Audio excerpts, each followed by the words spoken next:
And this first part is, I will show you that we find that we can have a very large Rashba interaction and giant or very large spin orbit torques in atomically thin, metallic, and this is important, heterostructure. And this work is mainly done by our postdoc, Sachin Krishna, in our group. So to answer this question, to address this question, we have grown a series of multi-layer by sputtering deposition of this type. We have tantalum 5 nanometer, platinum 8 nanometer. We'll call it like a buffer layer. And then the thin cobalt layer, we will vary the thickness of this cobalt layer. And this is on top aluminum or copper. I will also have the very similar stack with copper. And copper-based system, I will consider it as the reference systems in which we have absolutely no Rashba-Edelstein effect. And all of them are covered by 3 nanometer of platinum. And before I go to the results on the determination of the spin orbit torques, just one slide to talk about the sample quality, let's say. So we have done X-ray reflectometry, X-ray photoemission spectroscopy, and here I show, in collaboration with Thibaut Denolin from Jülich, some TEM combined with EDX analysis. And all of this characterization tell us that we have a high-quality stacking of this perpendicularly magnetized platinum cobalt X, let's say, metallic multilayer. And at last but not least, that there are neither in XPS nor in this EDX analysis any sign of oxidization, neither of the aluminum or of the cobalt layer. And this is important for the next part of the presentation. So as for the quantitative determination of the two spin orbit torques components, so namely damping light torque and field light torque, we have used the common technique called the harmonic hole measurement technique. So we prepare some hole bars from the thin films I've introduced before. And then we measured the hole voltage at the first harmonic and second harmonic in different geometry, namely the field is applied in this direction or this direction, in order to extract, as it was shown by Pietro this morning, this effective field related to in the damping-like geometry or in the field-like geometry. And what I want just to highlight here or to notice is that the fit that is done on the voltage as a second harmonic, we are doing it on the whole field range, and not only in the very small field range around 0, which could be, let's say, fine if you just look at the damping light torque, but could lead to large discrepancy if you do this fitting only in the low field region for the field-like geometry. And then we repeat the same measurements for different injected DC current. We find the linear scaling of the effective field, spin orbit torque effective field for damping-like and field-like with DC current as expected. So let's say it brings some confidence about the data and the analysis that we can perform. So the first series of measurements is in which we have changed here the thickness of the cobalt layer. And here you have the normalized, let's say, damping light torque. And here, this is the normalized field light torque for two systems, the aluminum base in red and the copper base in blue. And you see there are some, in this feature, some similarities, but also large differences. Similarities in the, let's say, the trend. We have a kind of constant value with a maximum around 1.2 nanometer for the damping light torque, and then a decrease. But you see here directly that the damping light torque is much larger, about 65% larger in aluminum-based system compared to copper-based systems. And the difference is even larger in the case of the field light torque, where you see the very strong increase of the field light torque in terms in the case of the aluminum-based systems. So if we take the same data, but now plot the ratio of the field light torque over damping light torque, so kind of new metric, let's say, for the spin orbit torque as a function of the cobalt layer, what you see first is that for relatively thick layers, where, I mean, from fundamentals, the ratio of the field light torque and damping light torque are related to the real part and the imaginary part of the spin mixing conductance, sorry. So it means that it cannot be larger than 1. And this is what we find for relatively large cobalt thickness. But as soon as we decrease the cobalt thickness, this, let's say, simple description is no more valid. You have to go to more complex description, and that's what we do with using a modeling based on the generalized drift precession diffusion equation, where we can, and these are the dotted line here, we can fit properly this large increase of the ratio. And by the way, you see that this ratio can become larger than 1 if you take into account all the more complex, let's say, effects that can occur for very thin cobalt layer. But in order, this is for the blue curve here, but for the copper base. But if you want to fit the data for the aluminum-based system, definitively you have to increase an additional source of a spin-to-charge conversion. And this one is not so surprising, but this a large Rashba-Edelstein effect at this cobalt-aluminum interface. Once again, metallic interface. So the next study that we have performed is now to keep the cobalt thickness constant and to change the aluminum or the copper thicknesses. So let's start by the copper. I told you before that the copper-based systems is, for us, the reference system without or with very negligible Rashba-Edelstein effect. You see, we have a constant value for the damping light torque and for this ratio as a function of the copper thicknesses. On the contrary, in case of aluminum, we do find a large increase of the aluminum, of the damping light torque for aluminum, and saturates about 3 nanometer. And not only the damping light torque increases, but even the field light torque increases faster, because we see that the ratio is also increasing in this thickness range.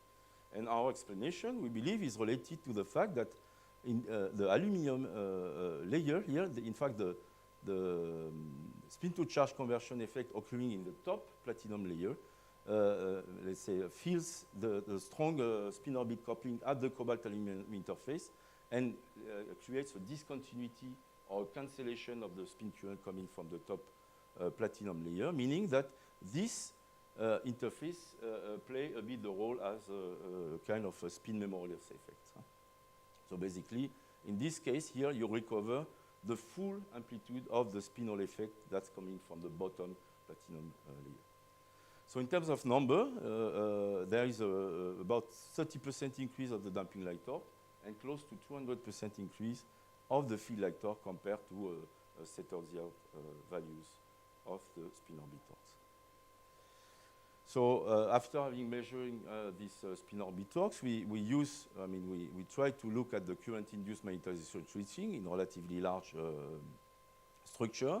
We do find this complete magnetization reversal for relatively small current density. We have opposite polarities when we change the field direction, the in-plane field direction.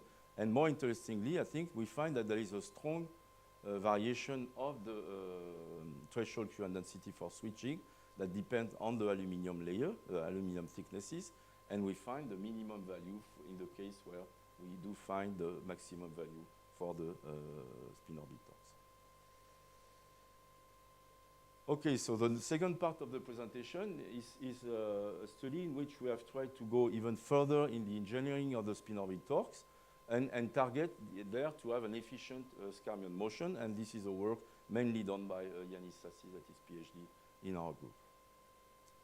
So I think for the audience here, it's probably not necessary to spend too many time on the definition of what is a Skyrmion and why they are interesting, but I will do it just rapidly in one slide. So Skyrmions are topological, non-trivial topological spin texture, and you have a representation here. I think Erin will probably show more about these Skyrmions just after me. And you can characterize the topological nature of the Skyrmion by calculating this so-called winding number, which is a wrapping, when you measure of the wrapping of all the spins contained in a Skyrmion on a sphere, and in this case, you have a quantized value, plus or minus 1, and it brings some robustness of these Skyrmions, but also new effect like emergent magnetic field and electric field I will not talk too much about today.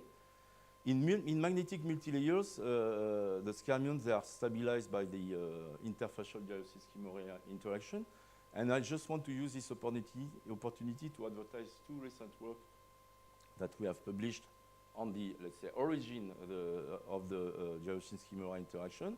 In the first one by William Legrand, combining BLS and DFT calculation, we investigate the spatial expansion of the interfacial Jaroszynski-Mora interaction.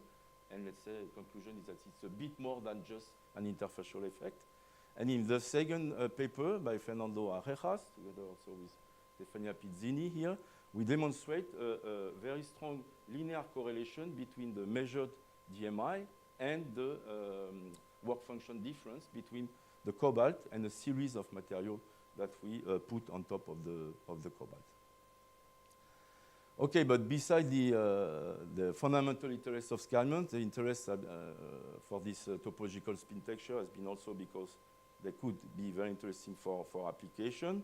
You have the equivalent of the domainal restrict memory, but using scarmions in this case, and there have been some progresses, even this is not yet commercially available, let's say. But another type of devices that to me is also very interesting because it relies more on specific property of the scarmion. I mean, they are quasi-particles in a 2D or 2D and half media. And I don't know, I was not here, but probably Matthias Clauy talked about this recent experimental demonstration of the possibility to fabricate a scarmion reshuffler devices toward the probabilistic computing schemes. Okay, coming back to the talks, what we have done is, again, we have grown a series of multi-layers. So you recognize the spacer layer, tantalum and platinum, the cobalt layer, about 0.9 nanometer in this case. And then we put 1 nanometer of different materials here, iridium, ruthenium, copper, and aluminum. And this time we cover them not by platinum as before, but by tantalum, 3 nanometer. And then on top we have aluminum and platinum. And the reason to change here is that we want to get advantage of the spinol effect or spin-to-charge conversion effect coming from the tantalum and the platinum, because it's known that they have opposite spin angle, tantalum and platinum, so you have an additive effect.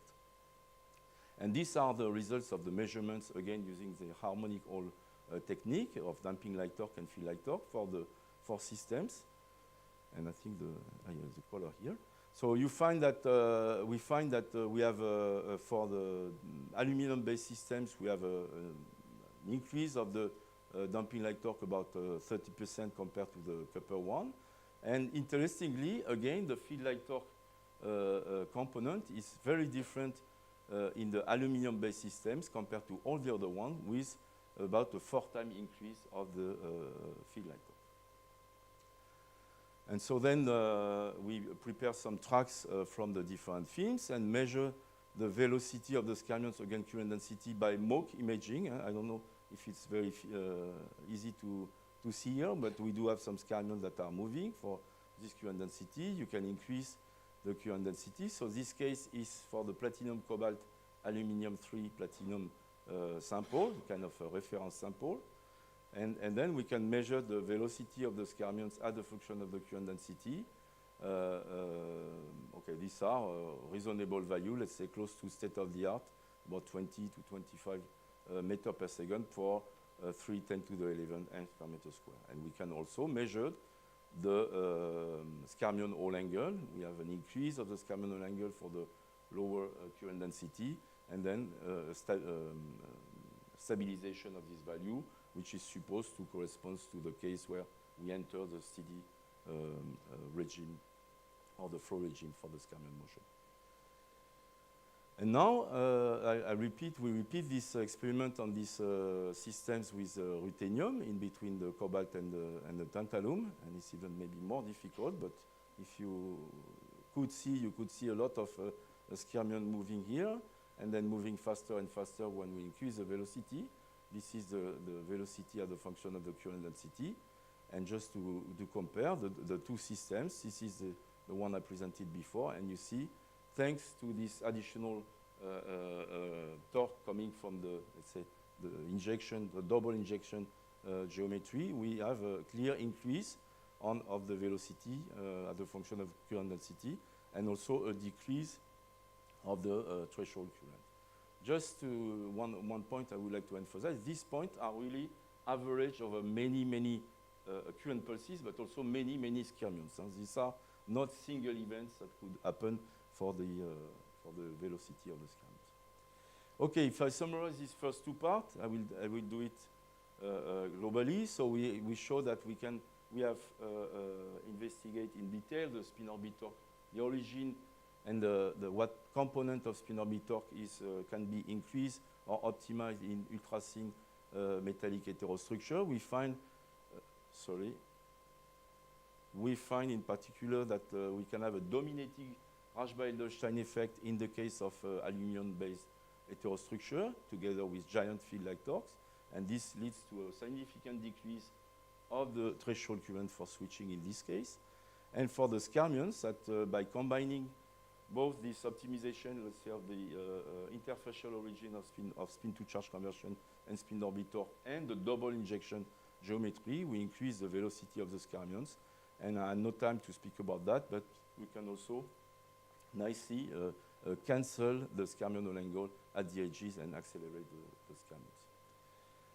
And in the last part of the presentation today, I would like to show you a study that is mainly performed by Tristan da Camara, Santa Claras Gomez, with a postdoc in our group, and together again with Yanis Sassi, in which we try to use all these basic functionalities that I've shown, like nucleation, motion, and detection, all full electric ones, in order to perform some, with the perspective to perform some neuromorphic computing. Okay. So laser is working, but it's not. Okay. So the purpose, I told you, the objective is to make neuromorphic computing with using skyrmions. So basically, and this is valid for any type of neuromorphic computing, what do you have? What do you need and what do you have? You have inputs, and in our case, it will be current pulses. You do have synapses. Each of these synapses have a specific weight, and you want to be able to tune this synaptic weight. And then you have a neuron, which a neuron is basically doing a weighted sum of these current pulses and the synaptic weight. If you want to make some training, you will have to have a possibility to change in a linear, reversible, and non-volatile fashion the synaptic weight. This is how the training is performed. And at last, the output of the neuron goes through an activation function, which should have some non-linearity somewhere, in order to then to cascade this type of synapses and neuron systems and make some training, efficient training of for the neuromorphic computing. And the idea is really to perform all these operations locally and using a full electrical devices. So what are the requirements for that? Requirement is we want to have electrical nucleation and motion of a certain number of skyrmions. We want to be able to have electrical detection of the skyrmions. And for the training part, we want to have a non-volatile and reversible modification of the magnetic property of the systems. So let's go step by step. First, the control of the skyrmion nucleation and motion with current pulses. So here again, we want to have controllable number of skyrmions at a given location. And how do we do this? So we prepare the tracks, and we include in this, we insert in this track a notch here with the depth of the notch is 10% of the width of the track. And then we do inject current pulses, and you see that we can nucleate trains of skyrmions, relatively small. They are about 200 nanometers each, or even lower, because this is Mach imaging, so maybe we are limited by the resolution of Mach. Skyrmion velocity is not extremely fast, but it's about 10 meters per second. If you look carefully, or if you see, I don't know if you are able to see, interestingly here, the skyrmions, you clearly see the skyrmional effect, by the way, but you see that they are not annihilated when they reach the edge of the track, and they are moving along the track, and even if we analyze the velocity, they accelerate as predicted, but to me, I never observed that before. They are accelerating when they reach the edges of the track. So we can characterize the number of skyrmions, just count them as a function of number of pulses, and we find a linear relationship, so we can use this pulse number as an input. we can change the pulse width. So the pulse width, we have again a linear relation between the pulse width and the number of skyrmions per pulse, and we have here one skyrmion per pulse. We can look at the number of skyrmions as a function of the current density, because this is thermally, let's say the nucleation is thermally induced. We have a quadratic behavior as expected. So meaning that all these parameters, pulse width and number and pulse width and the current density can be used as input parameter for this, let's say, neuromorphic skyrmion devices. Skyrmion velocity in a certain range of current density is also linear. So this, again, can be used in this summary table as input parameter for the neuromorphic functionalities. What about the electrical detection of skyrmions? We want to have electrical detection in real time and with an output that is proportional to the number of skyrmions. So nothing especially new, but we use Hall measurements. But Tristan has developed a thin tantalum-based Hall electrode that is not going through the track, but just measuring the voltage just on the edges. And this allows us to measure clearly the Hall resistance while there is no perturbation by these electrodes. You see here that the skyrmions are moving across this whole area without any perturbation. And we can verify this by measuring for different current density the velocity of the skyrmions. And you see in this pink area that corresponds to the region where we do have the tantalum, there is no variation compared to the rest of the track. So the electrical detection is doable, and we can even count the number of skyrmions and measure, and there is a perfect correlation between the two. So we can count the skyrmion by just measuring the Hall resistance. And when we do this with care imaging and without care imaging, we find as a function of current density this quadratic behavior, again related to the thermal effect. And the last, let's say, operation, this is the variation of the, locally the variation of the property in order to be able to change the weight. So it's not yet in exactly the same sample as before, but we have, in collaboration with C2N team, we have found that by using ionic liquid, we can apply very large bias voltage, and we can change from in-plane to out-of-plane anisotropy, and then back in-plane anisotropy by changing this gate voltage. So let's say that it demonstrates that we can use, okay, not probably with ionic liquid, but in solid-state devices, this gate voltage control in order to tune the weight of the synapses. And with that, I go to the summary and the conclusion. So we have developed some samples in which we take the optimized, let's say, nucleation, motion, and electrical detection of skyrmions, and have the possibility also, as I showed in the last slide, to change locally the magnetic properties, which will be the knobs to tune the synaptic weight of the neuromorphic devices. And the next step is to go to a more complex, let's say, structure containing many synapses and many neurons. And with that, I thank you for your attention. And again, I thank all my colleagues for the work. Thank you.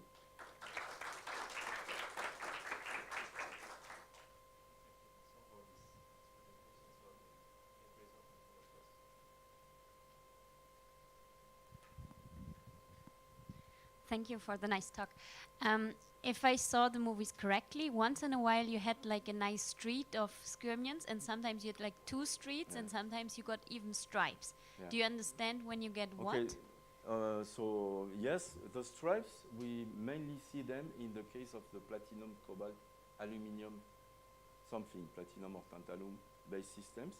And we believe this is related probably to the large field large torque component that we have, field large torque component that we have in these systems.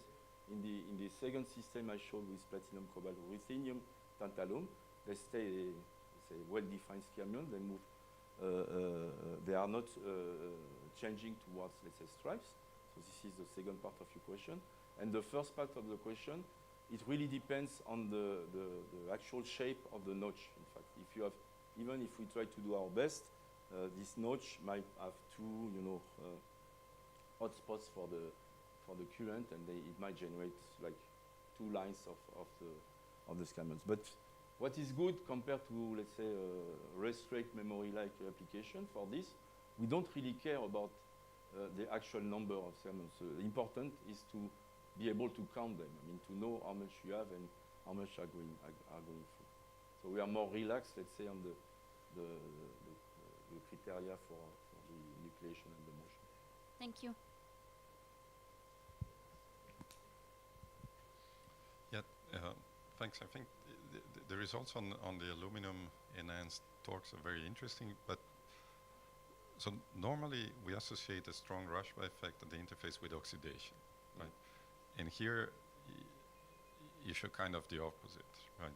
Yeah. So I mean, we spend many time to be sure that there are no oxidization, neither of the aluminum nor of the cobalt. So, I mean, TEM with EDX analysis, XPS, for example, in the structure I presented, we put 3 nanometer of platinum on top. If we put 2 nanometer in XPS, you do see clearly that the oxidization of the aluminum. So 3 nanometer is really of platinum is required in order to have this. To protect, because I mean, aluminum normally is a getter material for oxygen, so whatever oxygen you have around across that structure, I think it will eventually migrate to aluminum. Yeah. So and I don't know if by EDX, if it's only interfacial, I'm not sure one would see that. Yeah. Okay. We have. I mean, we have measured a lot, repeated measurement after some time, after weeks, after months, even after a year. We find exactly the same result for the two talks. And we push the analysis, structural analysis, as much as possible, and we have no sign of oxidization. What I have not said here is that with respect to the evolution of the magnetic anisotropy also, platinum, cobalt, aluminum, in our case, is very, I mean, we have very large magnetic perpendicular anisotropy. We have very large interfacial DMI. This is the largest DMI, interfacial DMI that we have. I mean, in this study where we have this correlation between the work function difference and the DMI, I mean, platinum, cobalt, aluminum is the largest one. So definitively, there is something, let's say, specific to this cobalt aluminum interface. Very interesting. Thank you. It's good to have even surprise with system we believe that we understand everything. Okay. Can take one short question if there is. No? So let's get answer the time. Thank you.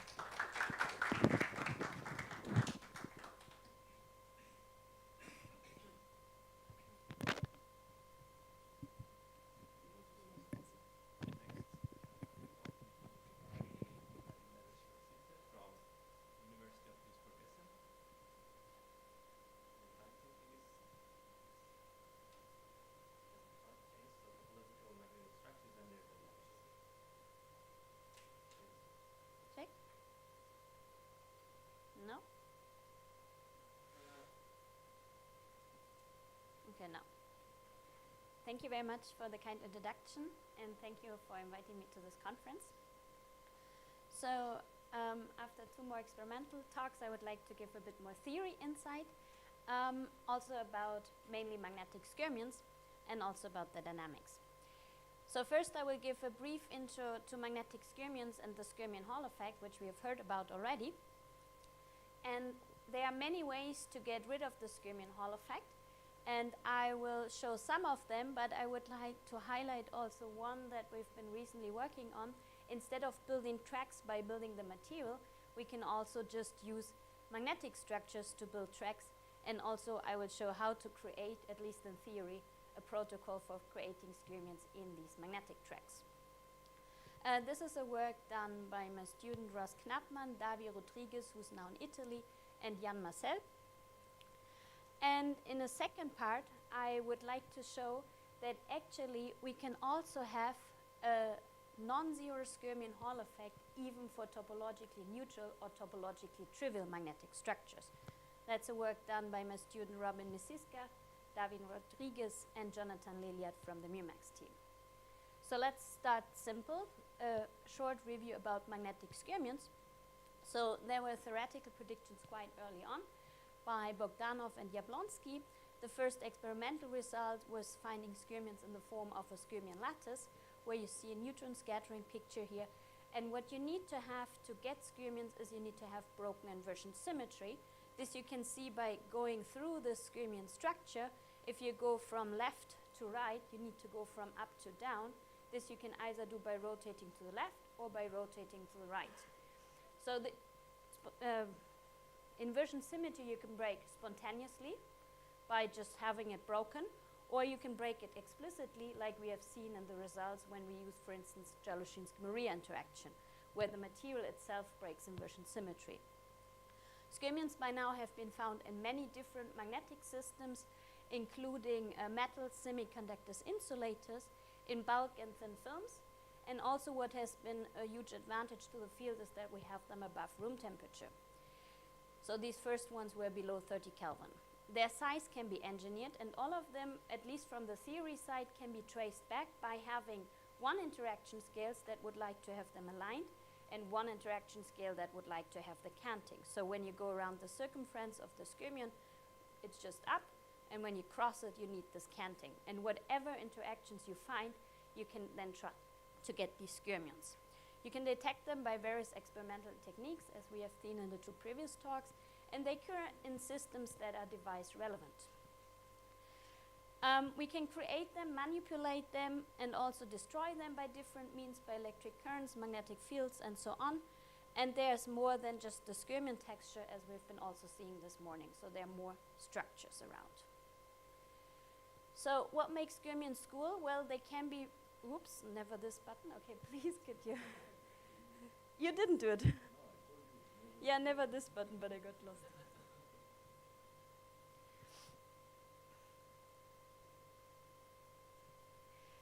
But I can still continue to talk until we get it fixed. So they can be rather small, and because of their topology, they are a bit more stable than other structures. So by a skyrmion, they belong to the homotopy group pi2 of S2, and you can map them to a sphere.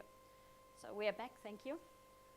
So this is the picture I was alluding to, so you can map the skyrmion onto the sphere. And something that makes the field also quite interesting is that they react to electric currents. So this is an early study we have done during the time I did my PhD thesis, where we found that in particular in the lattice form, they react to very low electric currents, like 5 orders of magnitudes lower to move domain walls. Unfortunately, that's not fully true for single skyrmions, but still this also pushed the field. So let's, from a theory point of view, now it can't click.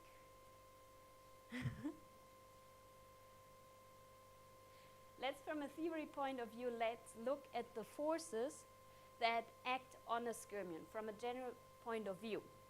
Basically, there are 3 types of forces. One is pinning forces, which just occur whenever the structure is stuck.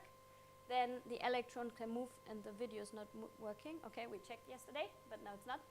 And the next ones are dissipative forces. So when an electron moves across the structure is just pulled along the direction of the current, similar to when you're on a boat. The boat just gets, along the water current traced. But there are also these Magnus forces, and these Magnus forces are then responsible for the skyrmion Hall effect, because similar to a ball that's twisting around its own axis and then leads to these banana-shaped soccer ball curves, also these skyrmions feel deviations from the current direction. So these are the 3 fundamental ingredients, and they then lead to the skyrmion Hall effect, which has been observed in different types of measurements. Even in a topological Hall effect, you see the respective electronic picture, and also in real space. So as we have also seen, the skyrmion Hall effect is also not really cool for applications such as the skyrmion racetrack memory, so people work a lot on how to then get rid of the skyrmion Hall effect, because if they move too fast, they would eventually get destroyed at the boundary. So how do we eliminate the skyrmion Hall effect? So here are lots of studies, and there are a lot more. These ones shown work on two principles. So the left ones work on the idea of using spin transfer torques and the idea that you have two opposite winding numbers. So I'm going to come back to that later again. And the right-hand side uses spin orbit torques and an additional symmetry breaking. But I would like to show that there's another option to these ones, namely to kind of not allow this drifting motion, to just confine these skyrmions to tracks in a natural way. So we want to build just these helical faces, and if I look closely to one of your movies, actually it looked like you have them. So we have these helical tracks. This one was not me, I pushed the lower button. So we have these helical tracks, and that's what I would like to explain. So let's start by looking at the helical state. So what are the ingredients for the helical state? We take exchange interaction, we take Joloshinsky-Maria, and we take a uniaxial anisotropy along the y direction, and then we get these helical stripes. And the nice thing about theory is you can do whatever you want to do, so we can rescale it to an effective one-parameter theory, which here is just dependent, so all of them have no constant in front, and we just have one kappa here. And this kappa has now all three material parameters, namely exchange, anisotropy, and DMI strengths. So just as a function of this kappa, we need to see what we can do. And we see if we make kappa large, then we have a strong anisotropy, so everything wants to order ferromagnetically. But if we make this kappa small, we get a helical ground state. So now, as a function of this kappa, we can study the wavelengths of the helix. And if we have kappa equal to 0, we have lots of helices. If we increase kappa towards this kappa critical, these stripes get larger.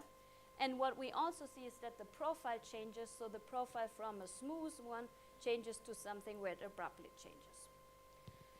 So, but in these helical phases, we can have several distinct skyrmion states, in particular two. One of them is that we take these stripes, bend them, make a hole, and put a skyrmion inside. And rumor says they have been also experimentally observed. And another option is that you take those objects, split them in half, and now it's working cool, and then extend it to the helical shape. So when you have kind of your stripes and you have a gap in them, this is also a skyrmion, so it has the same winding number. And these kind of like closings between these things, you can just move nicely.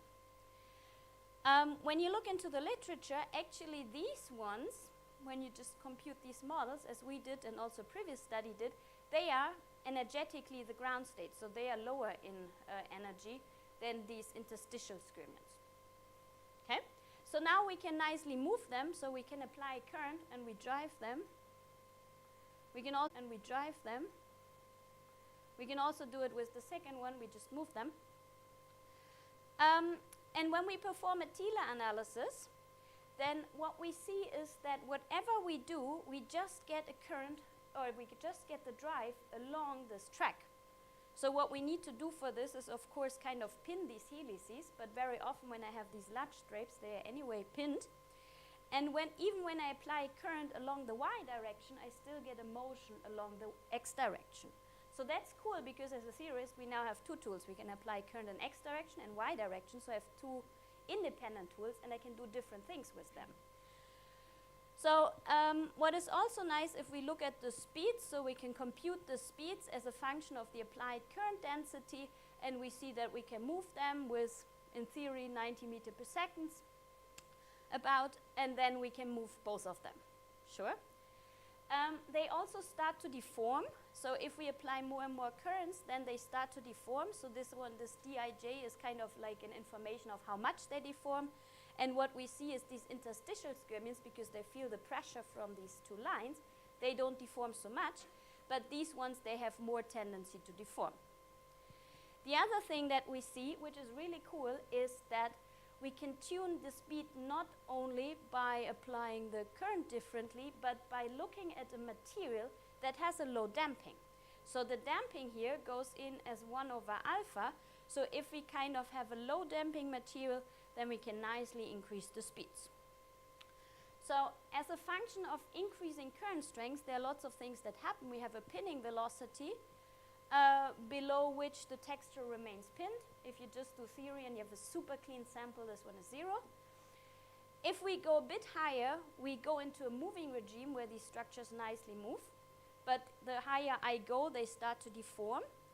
And if I go even above this VC, which I call also, if I go very high, I destroy my long-range order. But if I go in this middle, then actually I can produce skyrmion, anti-skyrmion pairs. Because then these deformations are so high that I can create these skyrmion, anti-skyrmion pairs. So hopefully the video works.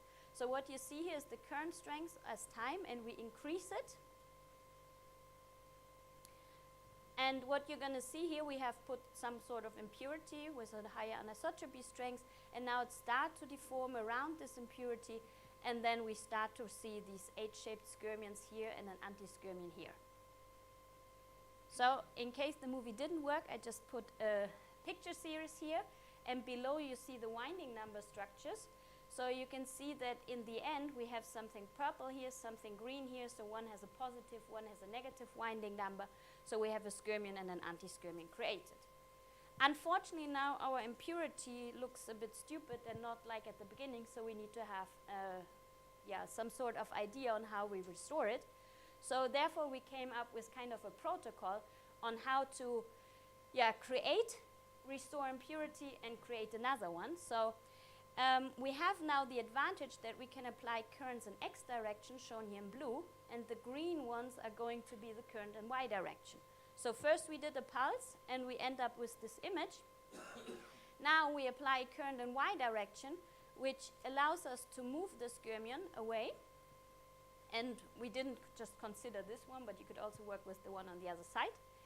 And then we can apply a strong pulse, even throughout the texture, where we can restore the impurity, and then we can create another one. So I just talked about these helical tracks. Let me come back to the other two ideas.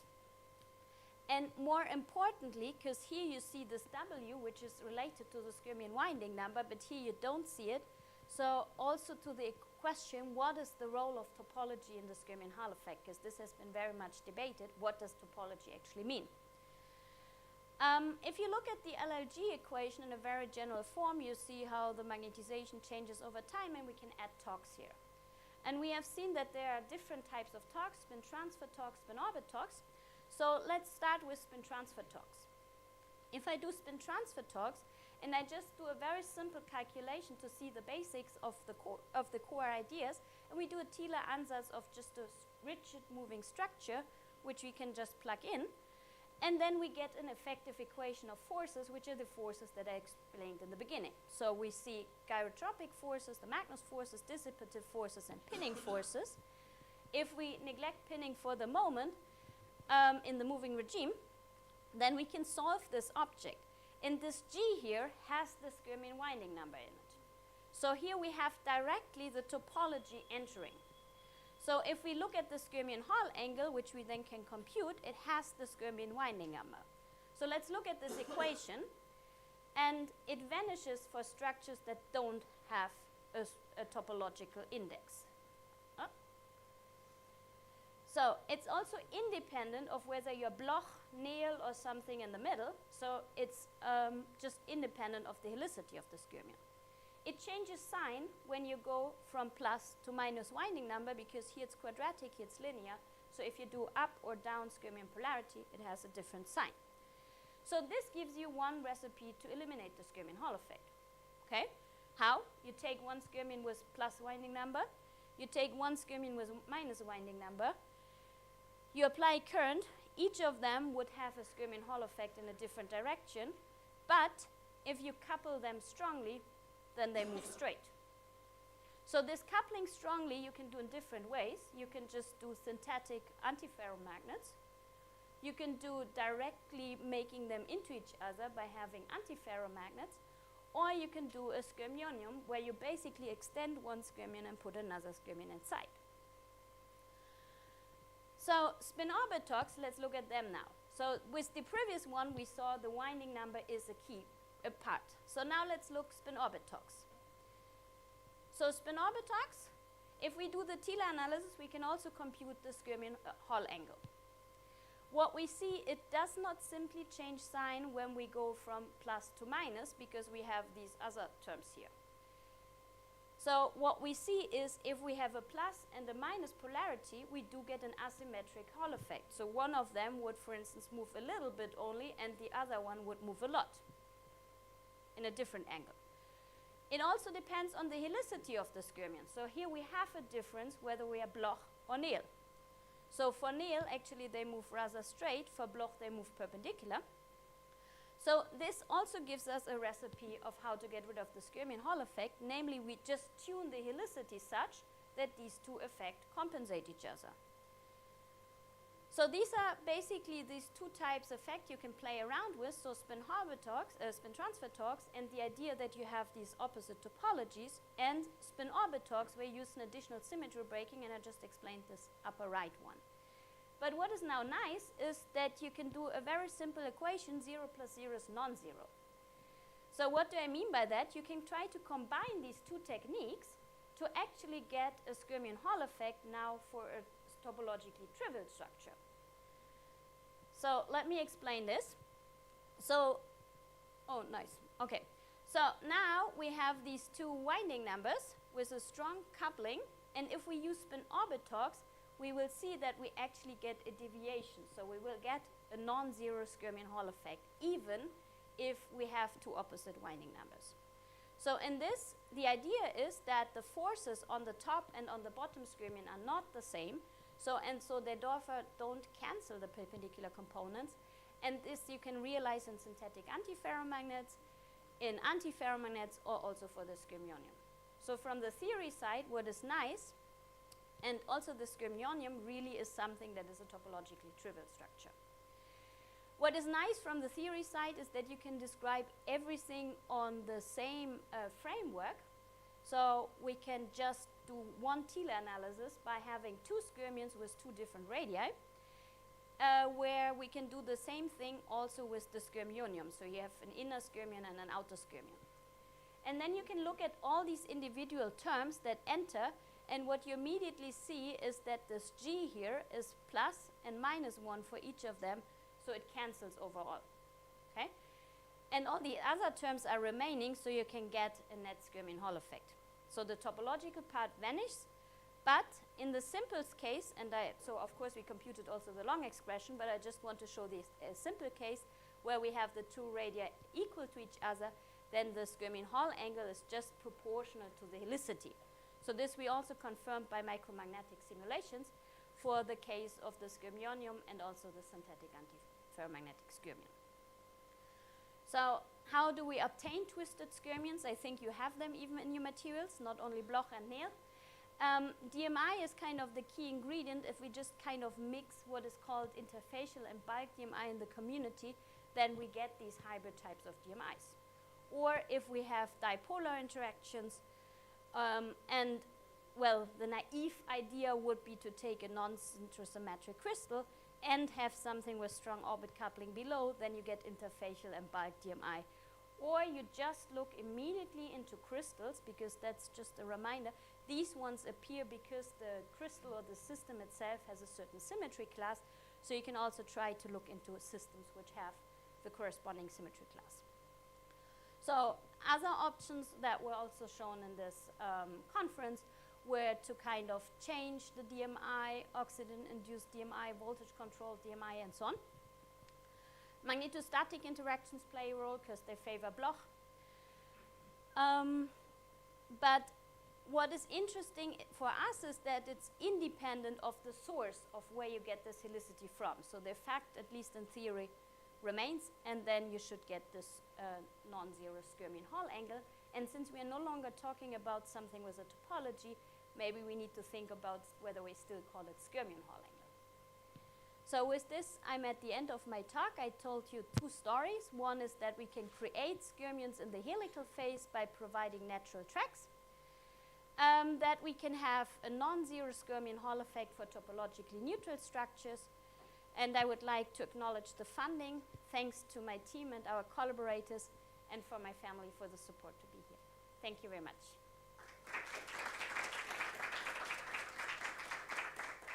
Thank you, Karin, for this insightful talk. So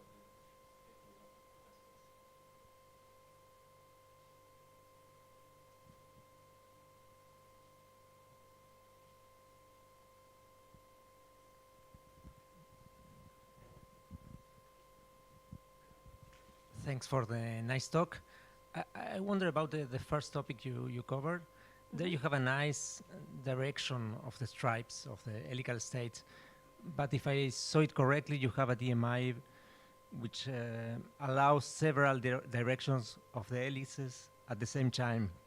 So would you expect, I mean, in a real material, you can have different directions or grains with helices in different directions. So then you will find objects going anywhere. Or how do you solve this problem? So what we do in our model, we also have an in-plane uni-axis. So we have an MY. I'm trying to go back, but it's not so easy. So what we take in our model is we have like this in-plane anisotropy. And this favors these structures being aligned in the Y direction. So the color code is here such that I think black is into the plane, white out of the plane. And then green is along the Y direction and purple is along the Y direction. And if I go a little bit more back, no, that's forward. Okay. So what we saw is that these stripes get wider as a function of this kappa here. So as the function of this in-plane anisotropy, these stripes get wider, so we want to be more green and more purple, and therefore that's our direction. And yes, if you have lots of grains in your material, you can also have these, but what you need for it to work is that you have really orientated stripes. Thanks, but do you have any material that it's around these parameters? Well, I think these things actually have been observed by now, so, but Thanks.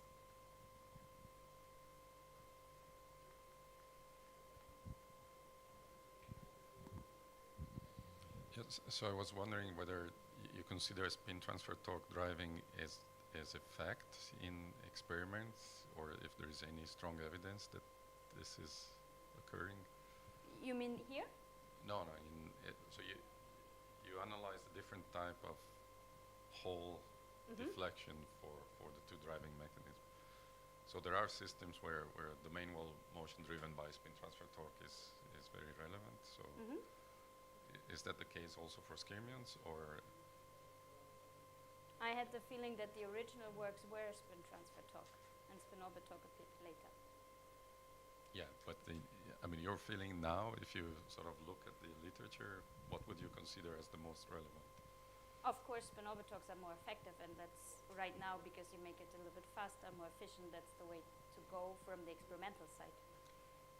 But so, for example, you cannot distinguish whether you have a component, so both mechanisms acting at the same time by looking at the whole angle, for example. Yes. So our idea for the theory was that a lot of people think, okay, we have a topologically protected object, and it is the only thing that leads to the Hall effect. So what we wanted to do is we wanted to individualize the effect and lead it back to the basic model, because with all the effects that you want to suppress the Hall effect, it's actually very difficult. So especially the things where you just have plus and minus winding number, when you just lead to a synthetic antiferromagnet, the two layers are not identical. But even if you make them fully identical, then there are ways to still get a Hall effect, and so on. So this is what we wanted to point out. That was our motivation, to look like even if you have a very clean system, can you suppress it or not suppress it? And what is kind of the effect that always goes into the theory? That there are more effects? Sure. Thank you.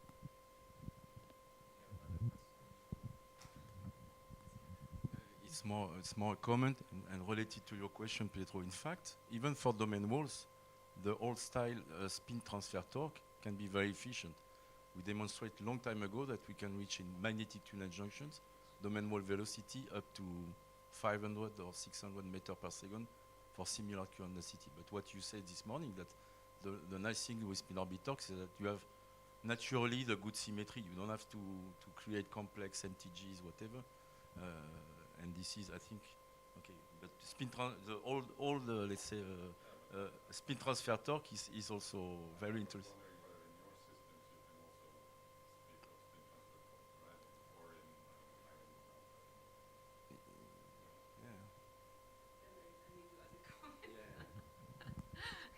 No, sorry, just because I showed the other day, I think you weren't here, that in manganese nitride, the old spin transfer torque, in fact, works very well. We are trying to. But at the moment we have no DMI. We try to induce by putting a heavy metal on top, but we are not ready for that yet.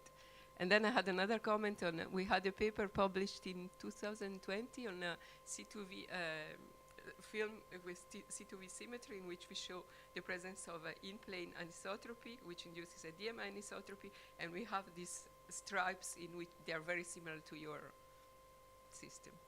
Thank you.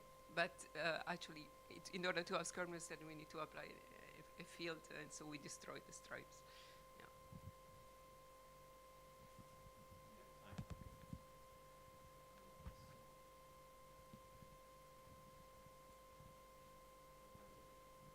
You said that if you skirmion two one inside another, would like each of them would have a different chirality in this case to move on the magnetic path, or if you take the same material and just create a skirmionium, would these two cancel each other or not?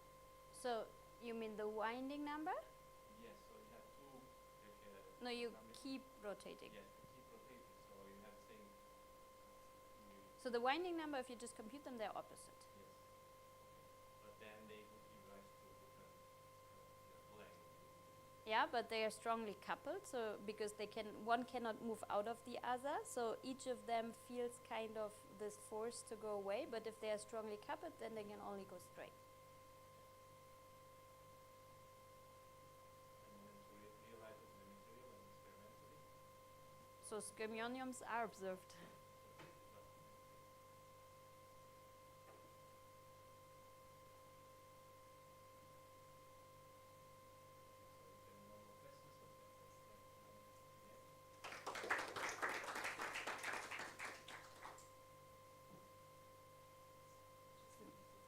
The first one.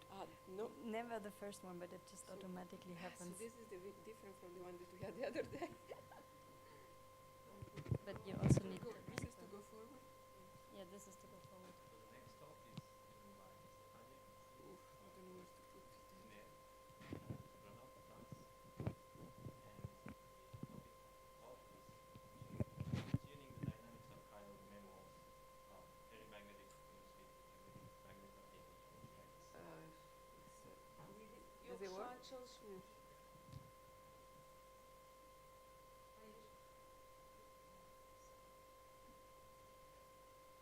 Hayır.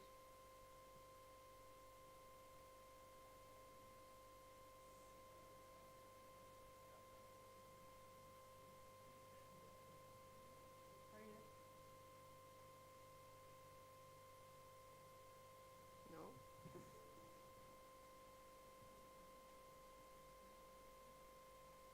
Ben basmayayım hiç, sen bir tekrar paylaş çünkü oradan bilgisayarı kumanda etmeye başlıyor.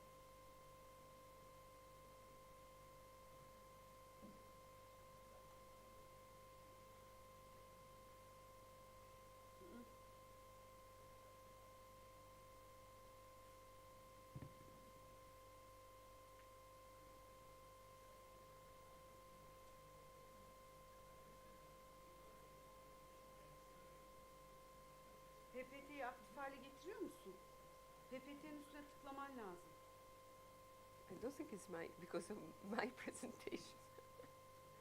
Is it related to my presentation? No, it's just, yeah.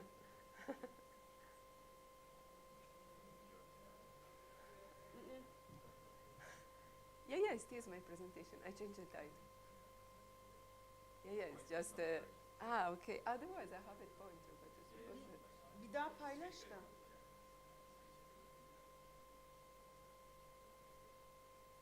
is it not the battery? No.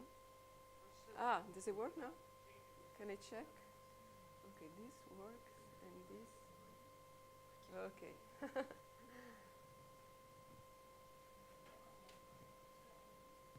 Shall I start? So hello everybody. So I actually changed the title of my talk. I'm going to be a bit more general, and I'm going to talk about tertiary field manipulation of perpendicular magnetic anisotropy and other actually magnetic properties in platinum cobalt oxide multilayers. There's a lot of noise.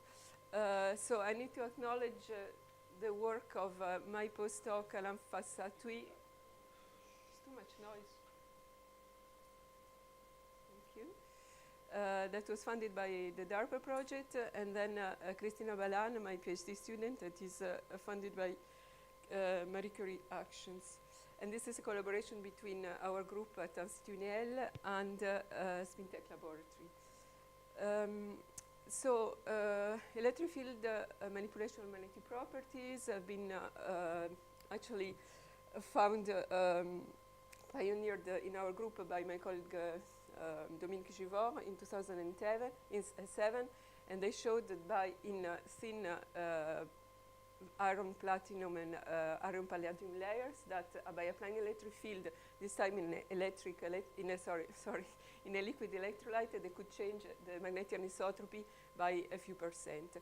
A bit more recently, we found also this time using a solid gating, that in platinum cobalt alumina we could change the different magnetic energies in order to switch with an electric field the platinum cobalt alumina from a system in a state in which you have skyrmions to one in which the skyrmions were annihilated, and we call this the switch skyrmion switch device. So all this until very recently. So this voltage manipulation with electric field was associated to electronic properties, so accumulation or depletion of electric charge at the Fermi level, and this gives rise to quite small variations of the perpendicular magnetic anisotropy, just a few percent. But more recently, so magnetoionics effects have been shown to give rise to much larger variations of magnetic anisotropy, and I show here in particular the work of the Beach group on platinum cobalt bilayers covered by a gadolinium oxide multi-layer that is known to be an oxygen ionic conductor. In this case, they managed to show that they can change anisotropy by an order of magnitude larger than with electronic effects or more. So that the magnetic anisotropy can be shown, so the magnetization can be switched to outer plane to in plane, and then in the reversible way back to outer plane. Other groups have been showing that these effects always using gadolinium oxide layer. The effect was shown to be non-volatile, so when you remove the electric field, the sample stayed, the magnetization stays the same. The effects are reversible, and this was associated to the migration of oxygen ions through this gadolinium oxide layer that is, as I say, ionic conductor, so that the chemical structure of the interface, the top cobalt interface is modified. So how can we explain this? Oops, so I go back to something that has been introduced this morning already. What we know about PMA, perpendicular magnetic anisotropy, in this kind of trilayers, platinum cobalt covered by an oxide. This was the work of the Spintech group a while ago, so 10 years ago. So they showed that, okay, there is a strong contribution to the anisotropy coming from the platinum cobalt interface that we know, but there is also a contribution coming from the top interface, the cobalt oxide interface. And this contribution, depends on the state of oxidation of the cobalt interface. So what they showed in the case of, for example, platinum cobalt 0.6 nanometers covered by aluminum, by oxidizing it differently, that if they don't oxidize it, they have in-plane anisotropy. If they start oxidizing, then the magnetization goes out of plane, so the anisotropy increases. They get a maximum, and then they go to what they call the over-oxidized state. Then the anisotropy decreases, and then you can get to multiple domain state or in-plane state. And what we showed by XPS measurements is that this maximum anisotropy corresponds to the situation in which the cobalt aluminum and cobalt cobalt bonds are totally substituted by cobalt dioxygen. So we have that so in this position, the last cobalt layer is totally covered by oxygen. So in this case, we understand why the oxygen migration induced by electric field can change the anisotropy. So what actually we had, as I said in the previous works, people used this gadolinium oxide that is an ion conductor. We had a slightly different approach. So we used platinum cobalt oxide tri-layers in which we change the oxide, the metal. It could be, we study actually aluminum, magnesium, and terbium. We pattern it. So why do we use this multi-layer? First of all, because of the large magnetic anisotropy, because of the large Jeroen-Skiermaier interaction that induces chiral Néel walls, as we all know, and skirmers, of course. And actually, we have been busy for many years in collaboration with André Thiaville in Paris to work to figure out the domain wall dynamics in this kind of systems that are strongly modified by the presence of DMI. But I'm not going to talk about DMI really today. So as I said, so we start with platinum cobalt alumina, then we cover it, that is patterned, we cover it with 10 nanometers of zirconium oxide or hafnium oxide that are both well-known high-K dielectric that are also good ionic conductors, and then we pattern on top platinum electrodes.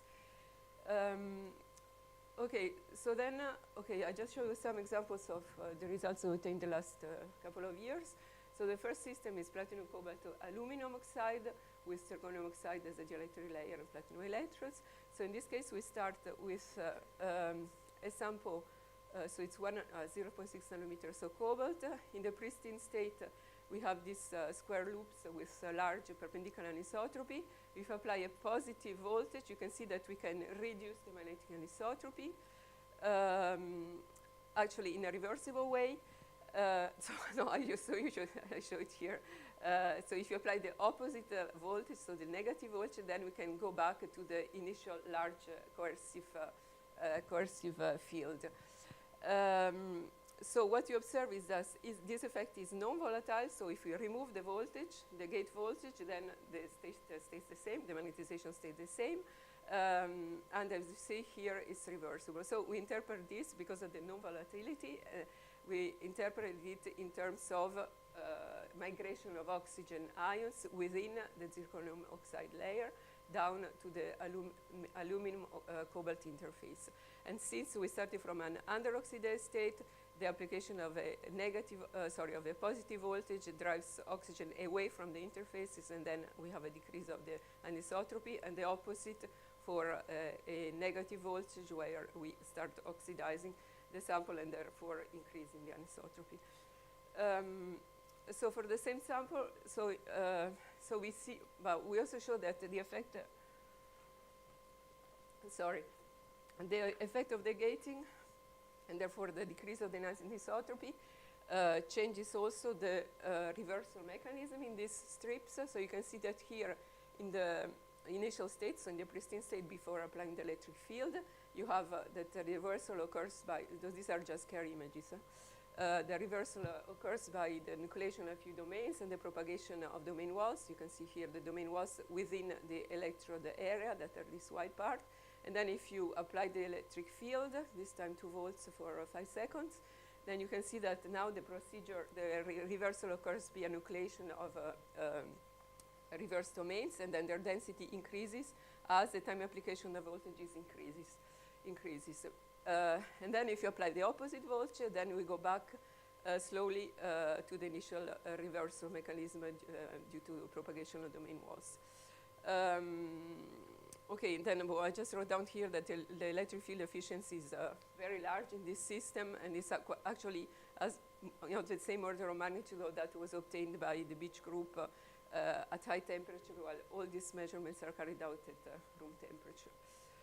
Another system on which we worked, and so we saw that this phenomenon also works for terbium oxide. So it's platinum cobalt terbium oxide. In this case, the thickness of the cobalt is a bit thicker, the cobalt. And the initial state, the magnetization lies in the plane. So it's this black cycle. And then applying a negative voltage, you can push the magnetization out of plane. And then if you apply the opposite voltage, then you can go back in plane. And then you have this intermediate state with this, what we call this butterfly loop, in which that reveals the presence of stride domains. And you can see here the MFF images that show the presence of some stripe domains and also of some skyrmions. And then if you apply a voltage, then you can go to the saturated state. And so you can reversibly change from a state with skyrmions to a state without skyrmions by applying electrical voltage. And as I said, this effect, again, is non-volatile, and as I showed, is reversible. Yes, so this was just to show that the PMA variation, but the PMA varies as a function of time, and that this can be actually tuned quite finely. For the same system, you start from a saturated state, you apply the electric field for a certain time, and you see here the appearance of these stride domains that reveal that we are now close to the reorientation transition with a certain stripe domain size. And then if you apply the voltage for another time, so this time 30 seconds long, you have a smaller dimensions. And this is related to the fact that the period of the stripes is related to domain wall energy, and the domain wall energy is decreased via the change of a domain magnetic anisotropy induced by the electrical gating. Okay. So up to now, actually, I showed you only the variation of the anisotropy in this region, so between the under-oxidized and the maximum here.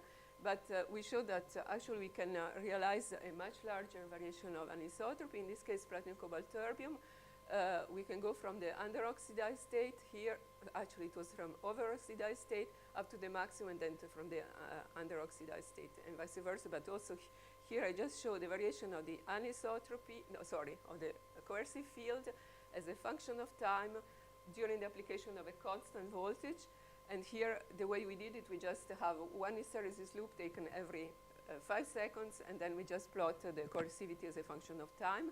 And so here we did it with several voltages. So let's take first, for example, this one, the 1.8. You can see at the beginning a very fast variation of the coercivity, so of the anisotropy as a function of time, following by a slower decay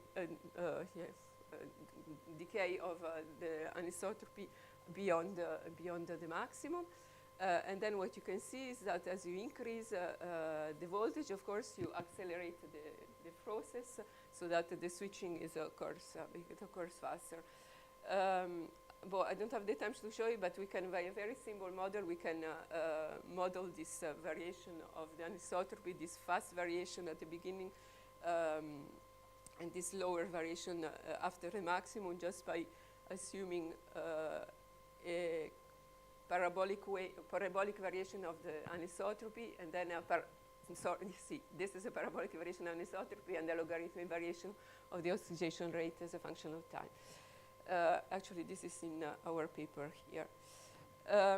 Okay, the same kind of variation, we obtain it also for platinum, cobalt, aluminum. In this case, we just measured the switching time needed to go from the over-oxidized state to the maximum and vice versa. As a function of, what is this? Okay, so as a function of the applied voltage, should I continue or? What is this music? It's next door. Okay, bon. So as you can see here, for example, in the case of the oxidation, is that by increasing the applied gate voltage, you can change the variation, you can change the switching time by 5 orders of magnitude. So we start with 1 volt, we have 400 seconds to switch the magnetization. If you're down to 6.5 volts, we can go down to 10 milliseconds. I just want to add a comment on the fact that obviously this is not a fast way to switch the magnetization. We saw this morning from Pietro that you can obtain much faster switching by spin orbit torque. But this is, if we think of application, the application will be different, will be non-volatile something, or could be actually. Vincent just talked about the possibility to use this kind of phenomenon for neuromorphic computing or neuromorphic kind of devices. Okay, so as I said, the switching time can be changed considerably by increasing the voltage because of this exponential variation of the switching. That is related actually to the exponential variation of the spin of the drift velocity of ions within the dielectric layer. So you can see here, this was predicted theoretically long time ago by Mott actually, and then taken also in this paper is explained here. And what they show is that this is a theoretical model that they say for beyond a certain threshold electric field, the spin drift velocity of ions would change exponentially with the voltage. And then from that, we can from this expression, you can extract the activation barrier for ions to jump between one vacuum state to another. And then from this slope, we actually get a value for this energy barrier about 1 electron volt that is consistent with what is found in the literature. Okay, the last part the last thing that I wanted to show you is that by changing, so I showed you that we are changing with electric field, we can tune magnetic anisotropy. And as we know, domain wall speed depends on domain wall energy, depends on anisotropy. And so here I show in the case of platinum cobalt terbium that the domain wall speed, in this case, driven by a magnetic field, can be strongly changed as a function of gating. So in this case, so this is the electrode region. So the domain wall velocity is the same outside and below the electrode. If you apply gating, this is this negative gating, you can see that they go much faster here. And then if you apply the opposite gating between below the electrode, the domain walls practically don't move. And this is so these movies are in real time. So the domain wall speeds are very slow, microns per second. So it's the so-called creep regime, where the domain wall energy, the domain wall speed depends on domain wall energy exponentially.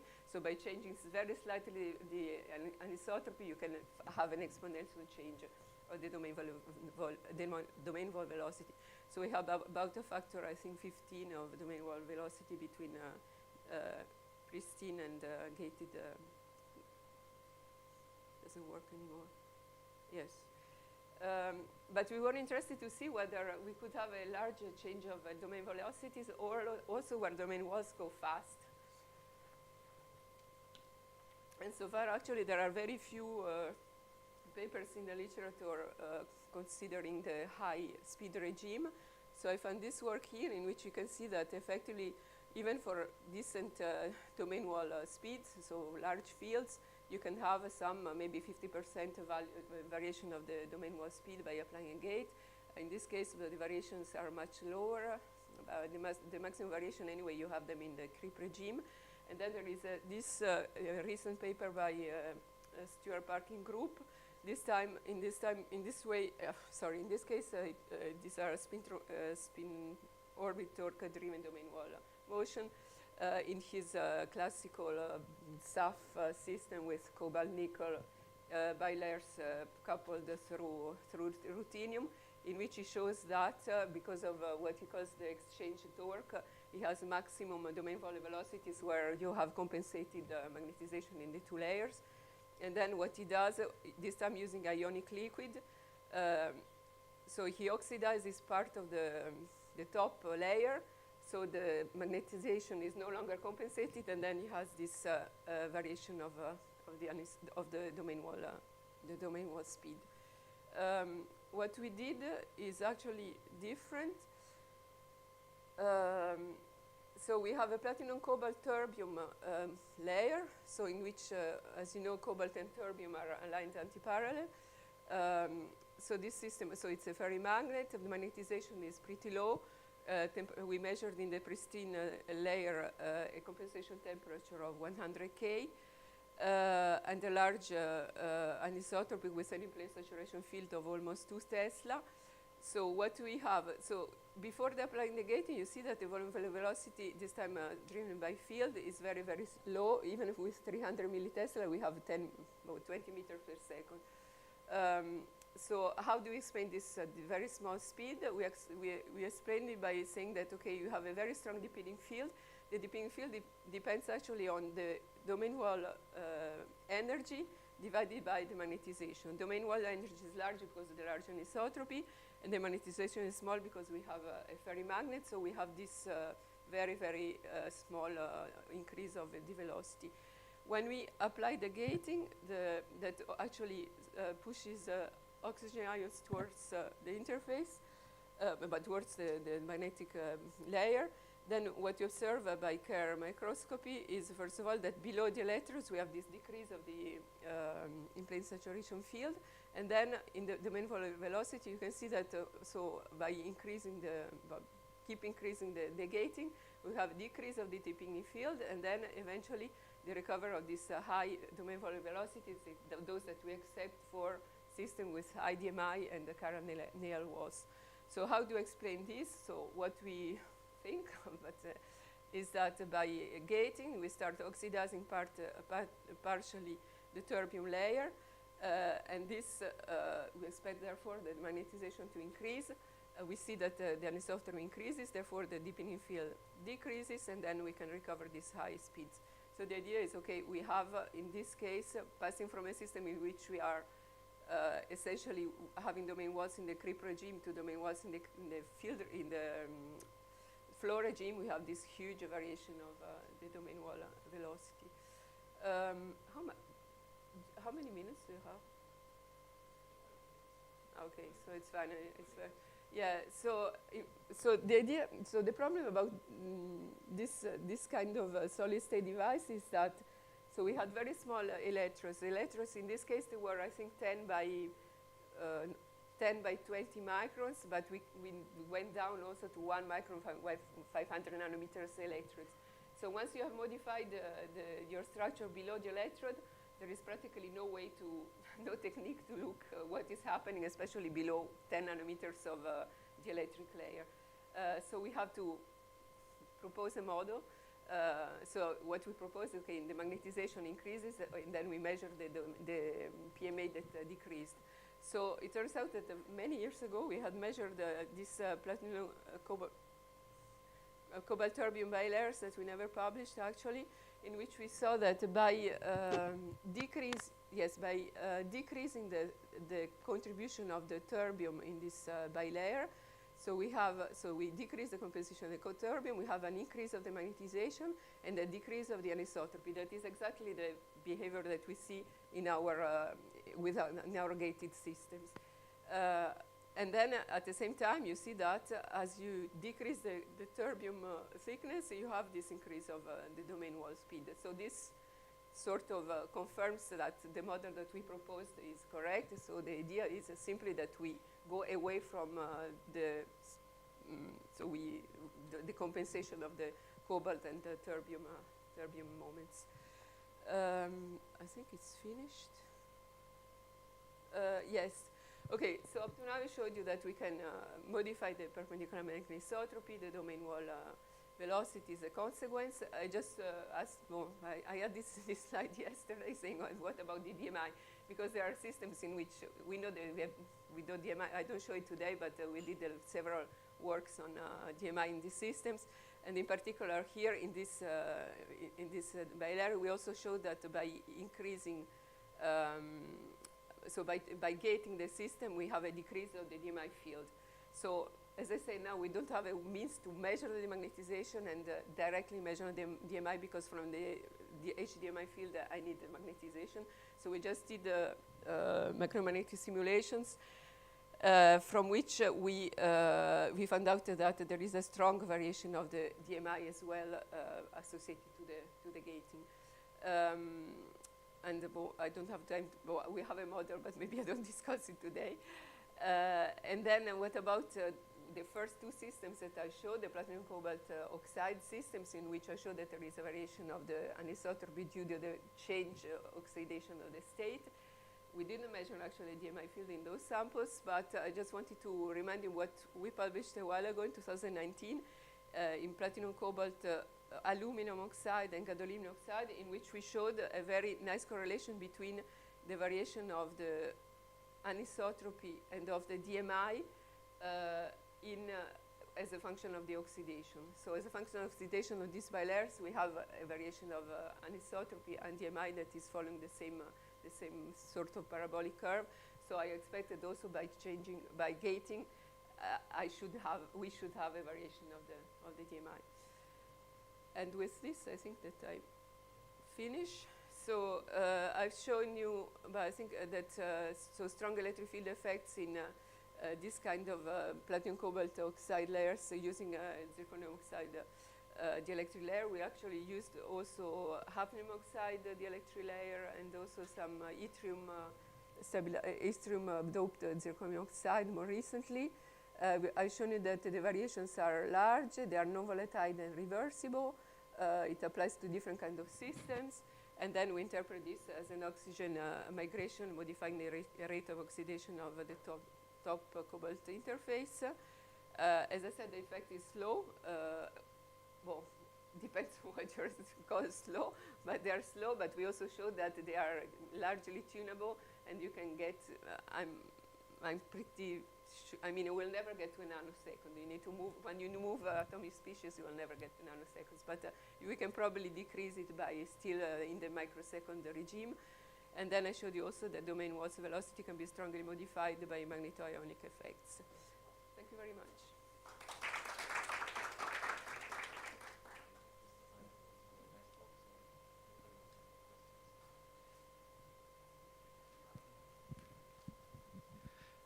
Very nice talk. So in your system, how much does the oxygen move under gating, the distance it actually travels? Because that would obviously influence the speed, because people in memristors have shown they could get sub-nanosecond when it's only moving across atomic distance. So how far you have to travel will be very important. They have to travel very fast. I mean, what you know, okay. The thing is, the oxygen is already within the zirconium oxide, okay? Yeah. So the oxygen that is close will move very little. But if you want to, the problem is, I think we calculated at some point that we need, I think the equivalent, we need very little oxygen to change the anisotropy, the equivalent of, you know, less than 1 nanometer anyway, 0.3 nanometer. So the other thing is, okay, the oxygen that is moved, it comes from the air, okay? So it has to come from the air and to go across the zirconium oxide layer. So sorry, what I said before doesn't make sense, because in the end, the oxygen that moves is the one that comes from the air and has to move from vacancy to vacancy. It's not the oxide that is inside already in the system. So it's pretty thick. Yeah. And then for the platinum cobalt terbium oxide, it's even worse. This is why we need relatively long times, because I showed you it's like 400 seconds for 10 volts, because then it has to go through the zirconium oxide. We have an aluminum that was there for protecting the layer. And actually, I don't show it here, but we did XPS measurements that show that the aluminum oxide, initially it's partially oxidized, and we see that after the gating is only 1 peak, so it's totally oxidized. And then you have the terbium oxide, so it's pretty thick. And this is why the times are so short. Right, and that may also lead to some irreversibility. It's sometimes hard to get 100% reversibility, right? They're largely reversible, but not. It's very difficult to have 100%. But that we don't really know. But I suppose there must be some charging at some interface that is such that, I mean, if you call it reversible with the same voltage, no. But reversible in the sense that we can go back to the same, but with a different time or a different. Actually, I think I have. Yeah. So, but you see the reversibility. Of course, since you are really changing an interface, you don't have perfect reversibility. But after, I think we did maybe 20 cycles, and you can see that you have some reversibility. But in any case, you can change from strongly the velocity and.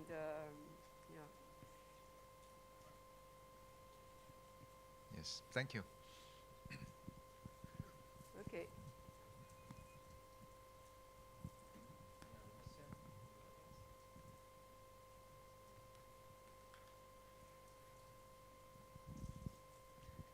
Thank you for the very interesting talk. I wonder whether, besides the effect of the voltage gate on the effective anisotropy, which changes the pinning energy barrier, the domain wall energy, domain wall width, is there any effect on the damping of the system? Have you measured, have you know if there is an effect? Because this will alter all the velocity response too. We haven't done, because the problem is that measuring the damping is not so easy. And then measuring the damping under an electrode, actually, the only times that we manage to measure damping is by, by domain wall speed measurements in a sample that is very little, as you know, a very little creep regime, so that you manage to have the slope of the flow regime, and then in this case, but in this case, of course, I would expect a change of the damping, but I don't know how to measure it actually.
Thank you very much. Okay, so I'll just see if this works. It doesn't work.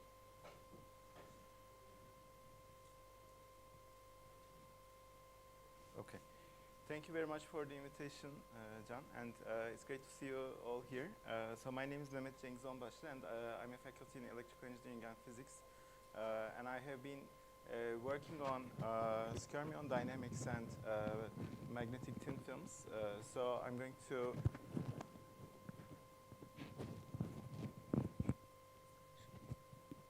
okay, is that now better? All right.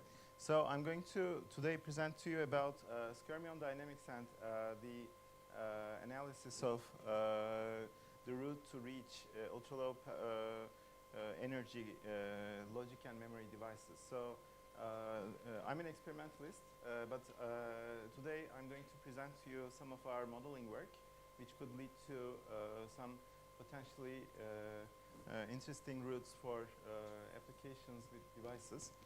So if you want to dig deeper into what I'm going to talk today, you can look up the papers that I listed here. So these are the papers that we have had published over the past few years. So I would like to thank my grad students, Arash, Ravana, and Saide. So they have been doing the modeling work, and also PLD growth. So we have recently started PLD, and just put together the MBA system just 2 months ago. So it's going to start doing some topological insulators and TMDs. And in the meantime, we have also been doing micromagnetic modeling, which I will talk about today. And we have been collaborating with theory groups and also other different experimentalists for growing new functional devices. So today, the main purpose of this talk is basically establishing a route for ultra-low power magnetism. So magnetism actually is a very interesting set of phenomena because it provides us routes for achieving ultra fast dynamics. Meaning, if you can eliminate all these terms throughout the Gibbs free energy, you can actually reach exchange-driven effects which happen at the femtosecond rates. So when we look into the Gibbs free energy of an arbitrary system, we can actually talk about the expansion, volumetric expansion, or magnetic field effects, or electric polarization induced effects. And for the sake of data storage or logic processing, we can think about this gap as one of these terms or multiple of these terms contributing to our switching mechanisms. So in this kind of a switching mechanism, you can envision ferroelectric systems or memoristive effects or soft polymers which basically have the PV and entropic changes, or magnetic systems that can have voltage-controlled magnetic anisotropy or magnetic field contributions in the Gibbs free energy. So all of these terms can be tuned depending on the material choice or the system architecture. But by eliminating each term one by one through the device geometry or through material choice, one can all come down to a common aspect, which is the entropy. So we can never exceed the entropy term.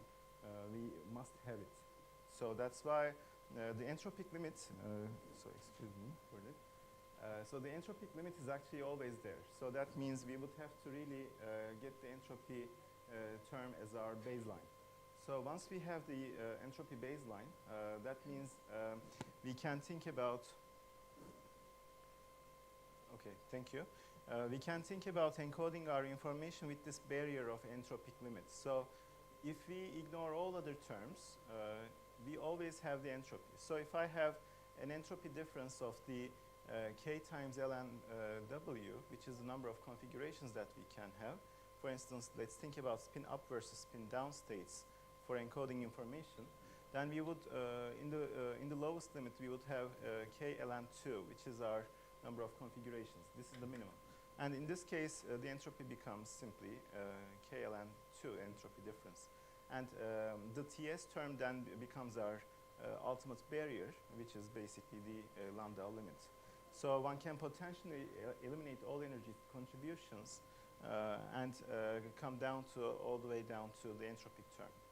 So, but there are ways to achieve this. So in today's talk, I'm going to motivate some more aspects through the other end, which is the direct application. Some of the talks were about applications, but now I'm going to talk from the other end, which is the computing aspect for the requirements that are imposed. So in this case, let's talk about the von Neumann architecture. People have been talking about this quite extensively. So one of the interesting aspects in today's computers is we have quite a bit of buzzwords going on, like Moore's law, scaling of transistors, and so on. But what happens is we receive an input, we process those inputs, and then feed it back to the memory. And based on the commands, we keep on receiving inputs from the memory, process, feed it back to memory. And as the requirements of machine learning-driven applications or sensor-driven applications increase, we always face this bottleneck from the memory bandwidth. So the memory bandwidth has to really be resolved through in-memory computing. So this is the whole point that I'm going to focus on. People have been extensively studying all these architectures, but this is going to be one of the issues in the scalability of future computers. So let's move on to what can be done to eliminate this. So you may have seen this figure in one of the reviews. The idea is we can encode information into spins or orbital angular momenta, or their sum, or even charge. So this is useful, and it can also be coupled with macroscopic quantum effects, or we could also extend the operation frequencies. But most of the device applications which rely on spin waves or skyrmions don't necessarily directly use the non-volatility of these films. So that's why there needs to be some means for using the non-volatile aspect to save power, and also using non-conducting layers like insulators or semiconductors for eliminating joule heating. So to do this, multiple architectures have emerged, and the purpose is to reduce the delays between the processor and the memory, and converge them at the register level. So ultimately, exchange-driven spin time scales, spin relaxation time scales will be our driving force. So if we can approach femtosecond limits through eliminating different anisotropy terms, that could lead to our ultimate limits. So the whole purpose that I'm going to present to you today about our results will be different from the anisotropy or the spin orbit torques that our experts here already demonstrated previously. But here I would like to focus more on how we can use non-volatility through the skyrmions. So I'm going to directly go to the anisotropy terms we use for essentially using skyrmions to construct spin logic devices. So you all know LLG equation, and the LLG equation terms here include exchange, external fields, the Zeeman terms, Dirac fields, uniaxial anisotropy, and Jelshinsky-Moria interaction. And we are using current-driven effects to construct a geometric constriction-driven geometry to see how much we can reduce the consumption requirements of our systems. So here we provide the cross-shaped geometry where we provide the logic input for skyrmions. The presence of skyrmion is encoded as 1, and its absence is encoded as 0. And we provide a periodic stream or arbitrary stream of probing skyrmions to see the presence at the output, which is this part. And the interesting part that I'm going to show you later is that this geometry can be used as a flip-flop for using the logic gates.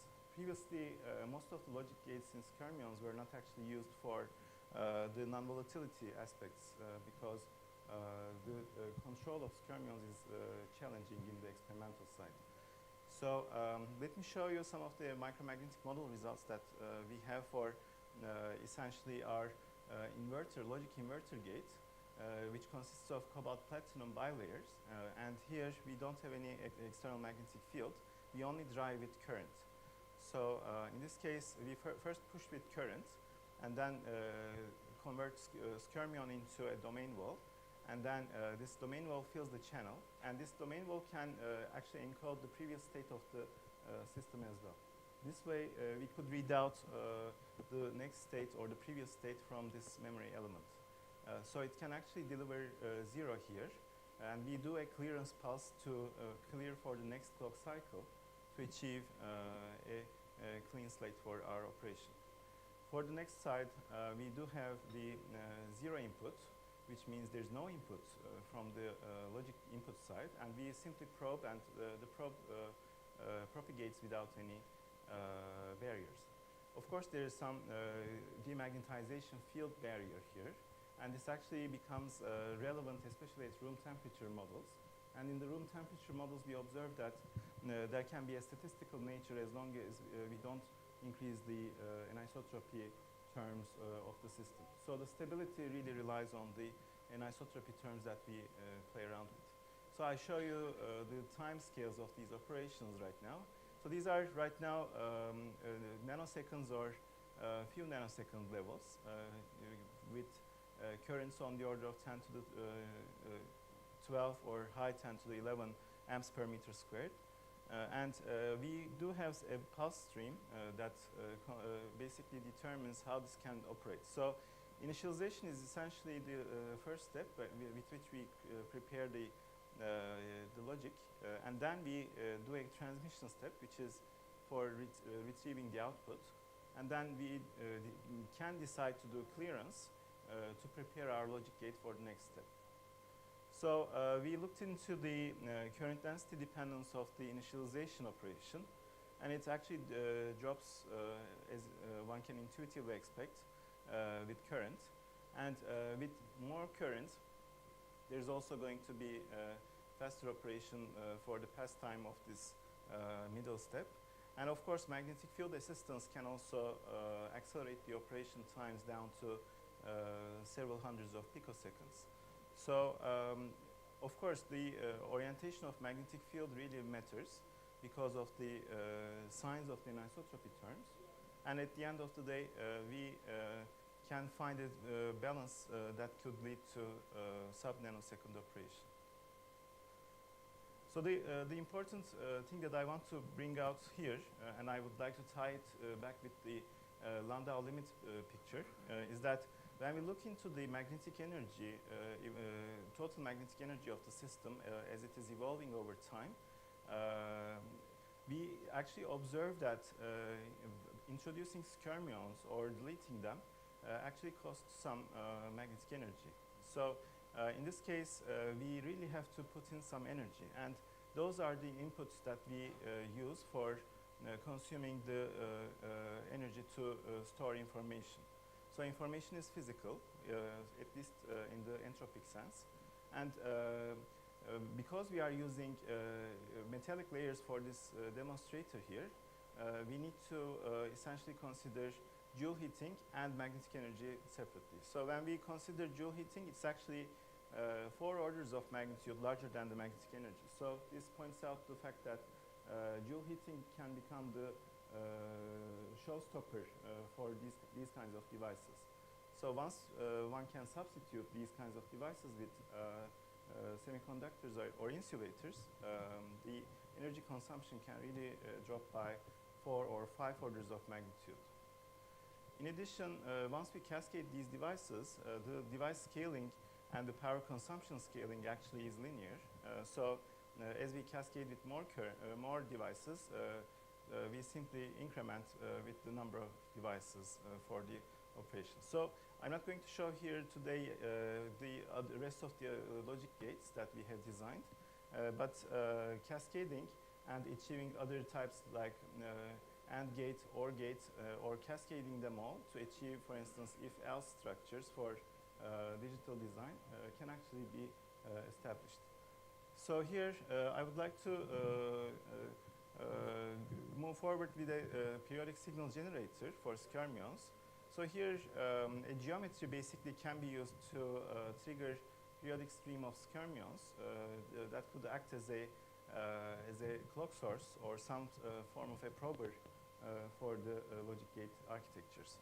So when we consider the magnetic energy differential for each skyrmion generation, it turns out 67.5 kb ln2 is what we get for the room temperature case. So this is the 0 Kelvin results that I'm showing here for ease of operation and for simulation time. But it boils down to this kind of an energy level.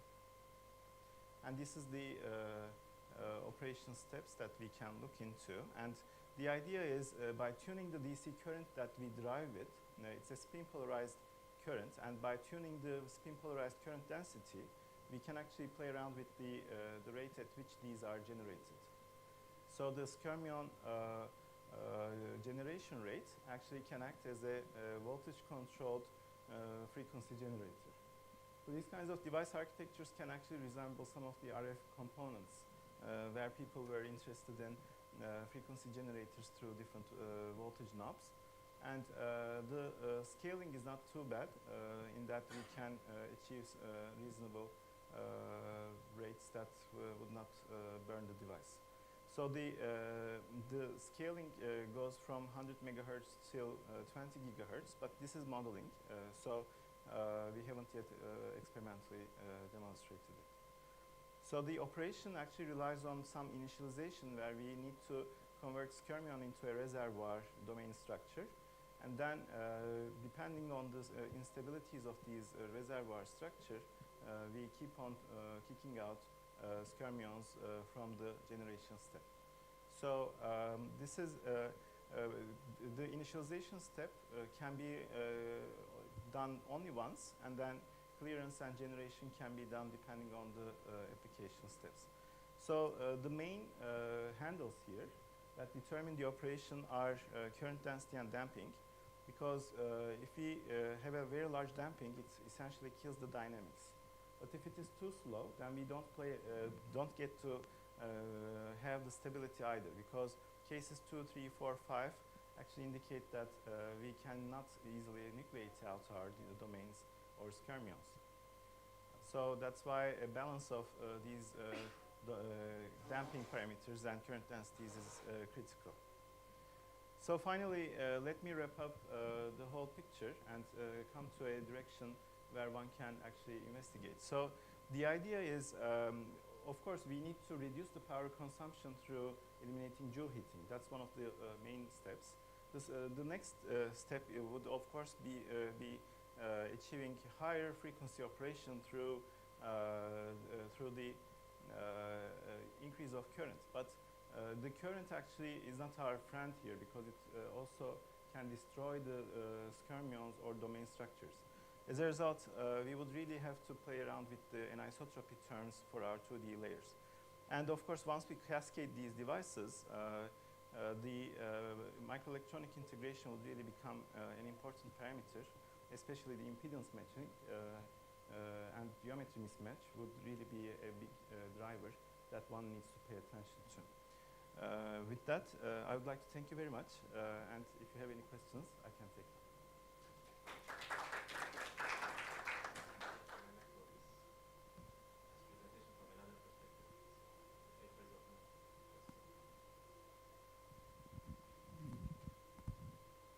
Thank you for your presentation. So my question is that especially for the first logic device design, what would be the error rate? Have you calculated experimentally or via simulations? So the error rate at 0 Kelvin is essentially 0 because it works always. For the room temperature? At room temperature, it is on the order of 10 to the minus 4 or less. But of course, one needs to play around with the anisotropies to make sure that error rate is less than 10 to the minus 9. Because in a regular telecommunication channel, you would observe 10 to the minus 12 or less for any meaningful operation. Thank you. Thank you.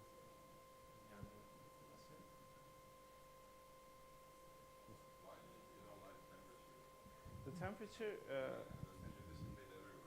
Oh yeah. But in the end, temperature is also useful to nucleate skyrmions, to deepin them. Oh yeah. So why don't you like it? So we, in many cases, we rely on the, for instance, in this reservoir case, we rely on the domain wall pinning mechanisms. So if we rely on those pinning to the walls of the structure, then temperature can be the culprit that detaches from the geometry. So, but one can play around with the symmetries of the geometry to ensure that temperature can play in our purposes actually. So that's a good suggestion. So I should really actually play into that part. Thank you.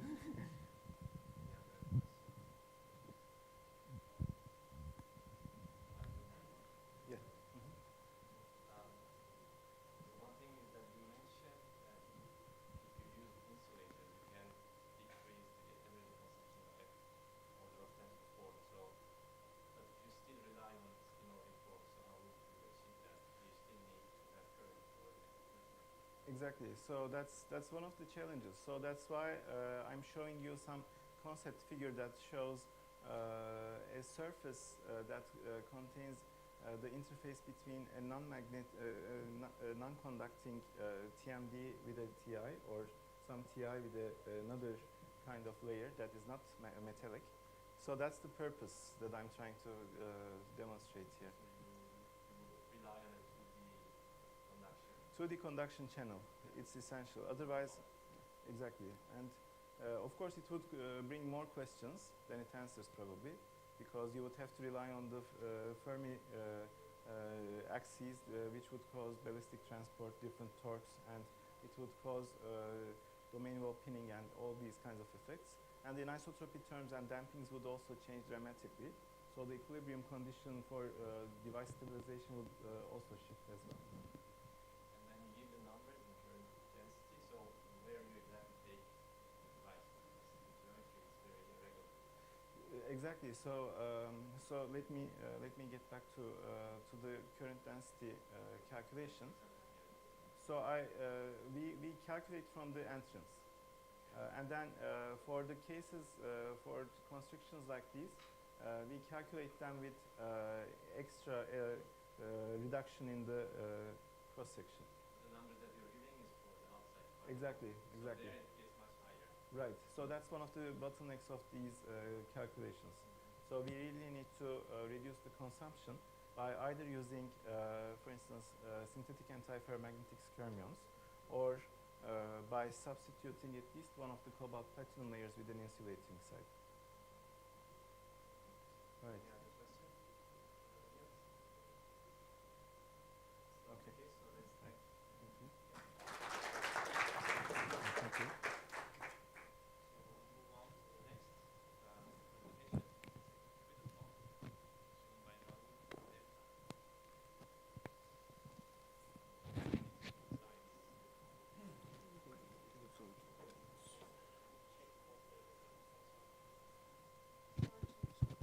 Hello.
Okay.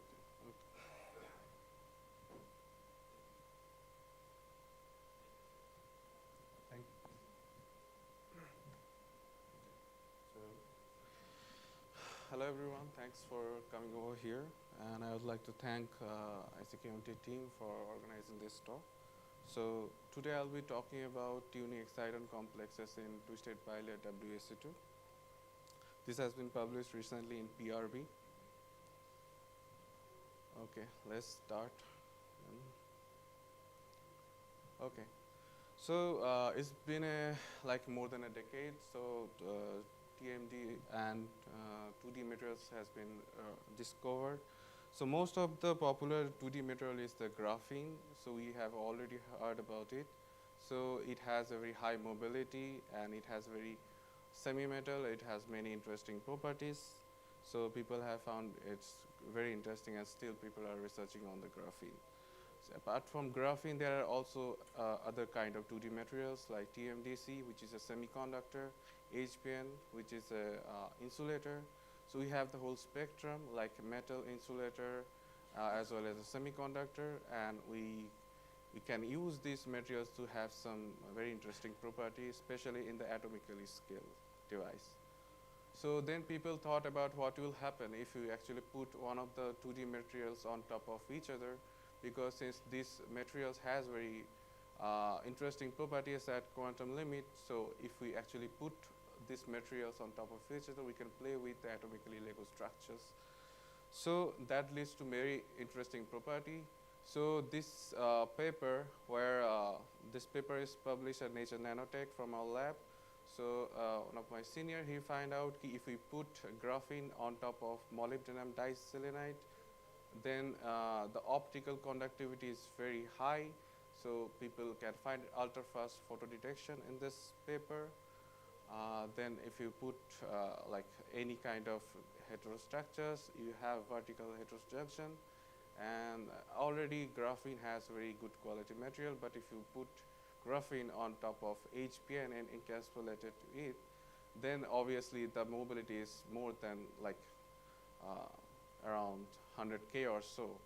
So overall the system is more robust, and also the mobility is also high. And also there's also another paper from our group. This is a twisted bilayer graphene, where it's in plane a cross-plane thermal conductivity has been discovered. So although all the heterostructures are fine, people are effectively research on this, but then comes the new era of physics, which is the Moire pattern. So if you actually rotate one atomic layer on top of each other at some particular angle, you will find some long scale interference pattern, which is called the Moire pattern, that actually modify the band structure, and overall properties of the lattice is also modified. So yeah, this all crazy stuff is actually started from 2018 from Pablo Giraldo. So he find out if you put one layer of graphene on top of each other and make some twist angle around 1.1 degree, you will find superconductivity as well as correlated Mott insulator. Okay. So it's not stop over there. People actually effectively research on this. My collaborator, like Manish Jain's group, he find out, this has been published in PRL, he find out not only graphene, if you put two TMDC material on top of each other at some particular angle, that also leads to very interesting properties. They also have flat bands, and obviously apart from graphene, this flat bands has some range, so you don't have to put at some magic angle. It has some wide range of angle. You can actually play with the angle, and obviously the flat bands are more stable than the graphene. And if you see with the angle, it is different near 0 and near 60 degree, because of the crystal limit symmetry is already broken, and the bandwidth is almost comparable to the twisted bilayer graphene, around 20 milli-electron volt. And if you increase the angle, obviously the correlation will reduce. That leads to effective bandwidth enlargement, and so obviously that's the case. And similar to graphene, from Pashupati's lab, they have find out the correlation states, And if I'm not sure if you're able to see, there's a large range of angle where you can find this secondary peak. This is a correlated peak. And if you see the phase place from the temperature dependence, you can find out, similar to graphene, it has some neighboring superconducting state as well as insulating states. Okay. So the main interesting thing about TMDC is it's not just people are doing transport measurements. You can also do optics measurement. I myself do both transport as well as the optics. So here I'm mainly talking about the optical measurement. So obviously the main problem of TMDC is the contact resistance is really high. It's the order of, if you put normal chrome gold deposition, it will the resistance is around 1 megohms. Okay, so that actually burden all the correlations. So in that case, optical measurement is more superior than the transport. Okay, so people has find out more exciton in WSE2 structures as well as the linear crystal states is because of the high correlations. Then also broken mirror symmetry they have find out with linear Stark effect, and stripe phase, that is the breaking of the rotational symmetry. Okay. So this is the Moray landscape. This is the theoretical simulations from my collaborator. So there they have find out if you actually change the twist angle from low to high angle. So this the overall this is the color bar is basically interlayer spacing. Okay.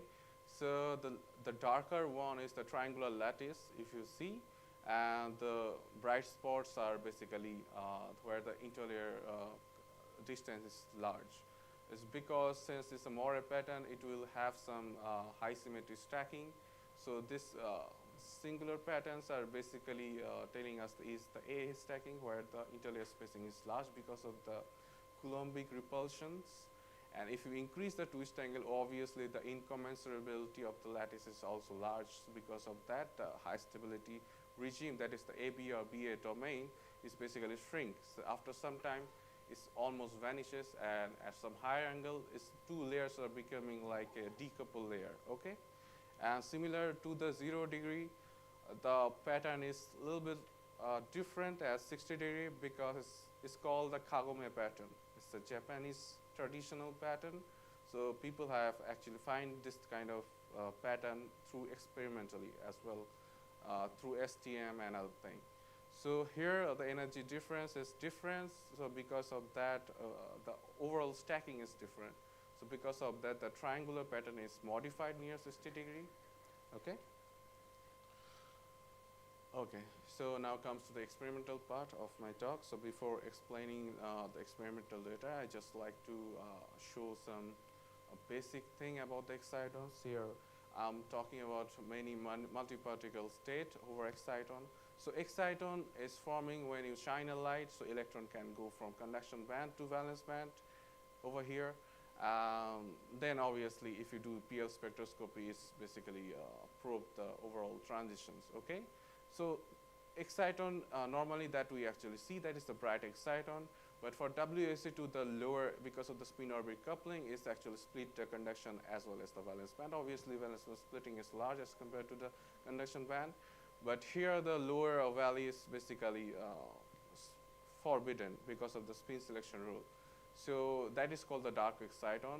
To actually probe the dark exciton, you need to break the symmetry of the lattice through the magnetic field, as well as if you have a large aperture size system, then you can actually probe the dark exciton as well. Because dark exciton, the out of plane dipole moment, so because of that, the overall radiation is near the in plane. Okay, and since we are talking about twisted structure, the most exciting part is the indirect exciton, because it actually tells us what's the valley information. So the best thing about TMDC is if you actually go from monolayer to bilayer, it actually changes from direct to indirect semiconductor, and according to your twist angle, the overall valley is modified. Okay, so through our experiment, we can actually probe the valley information of the system, how the band structure is modified. So yeah, apart from the exciton, we have also trion. This is a 3-particle system.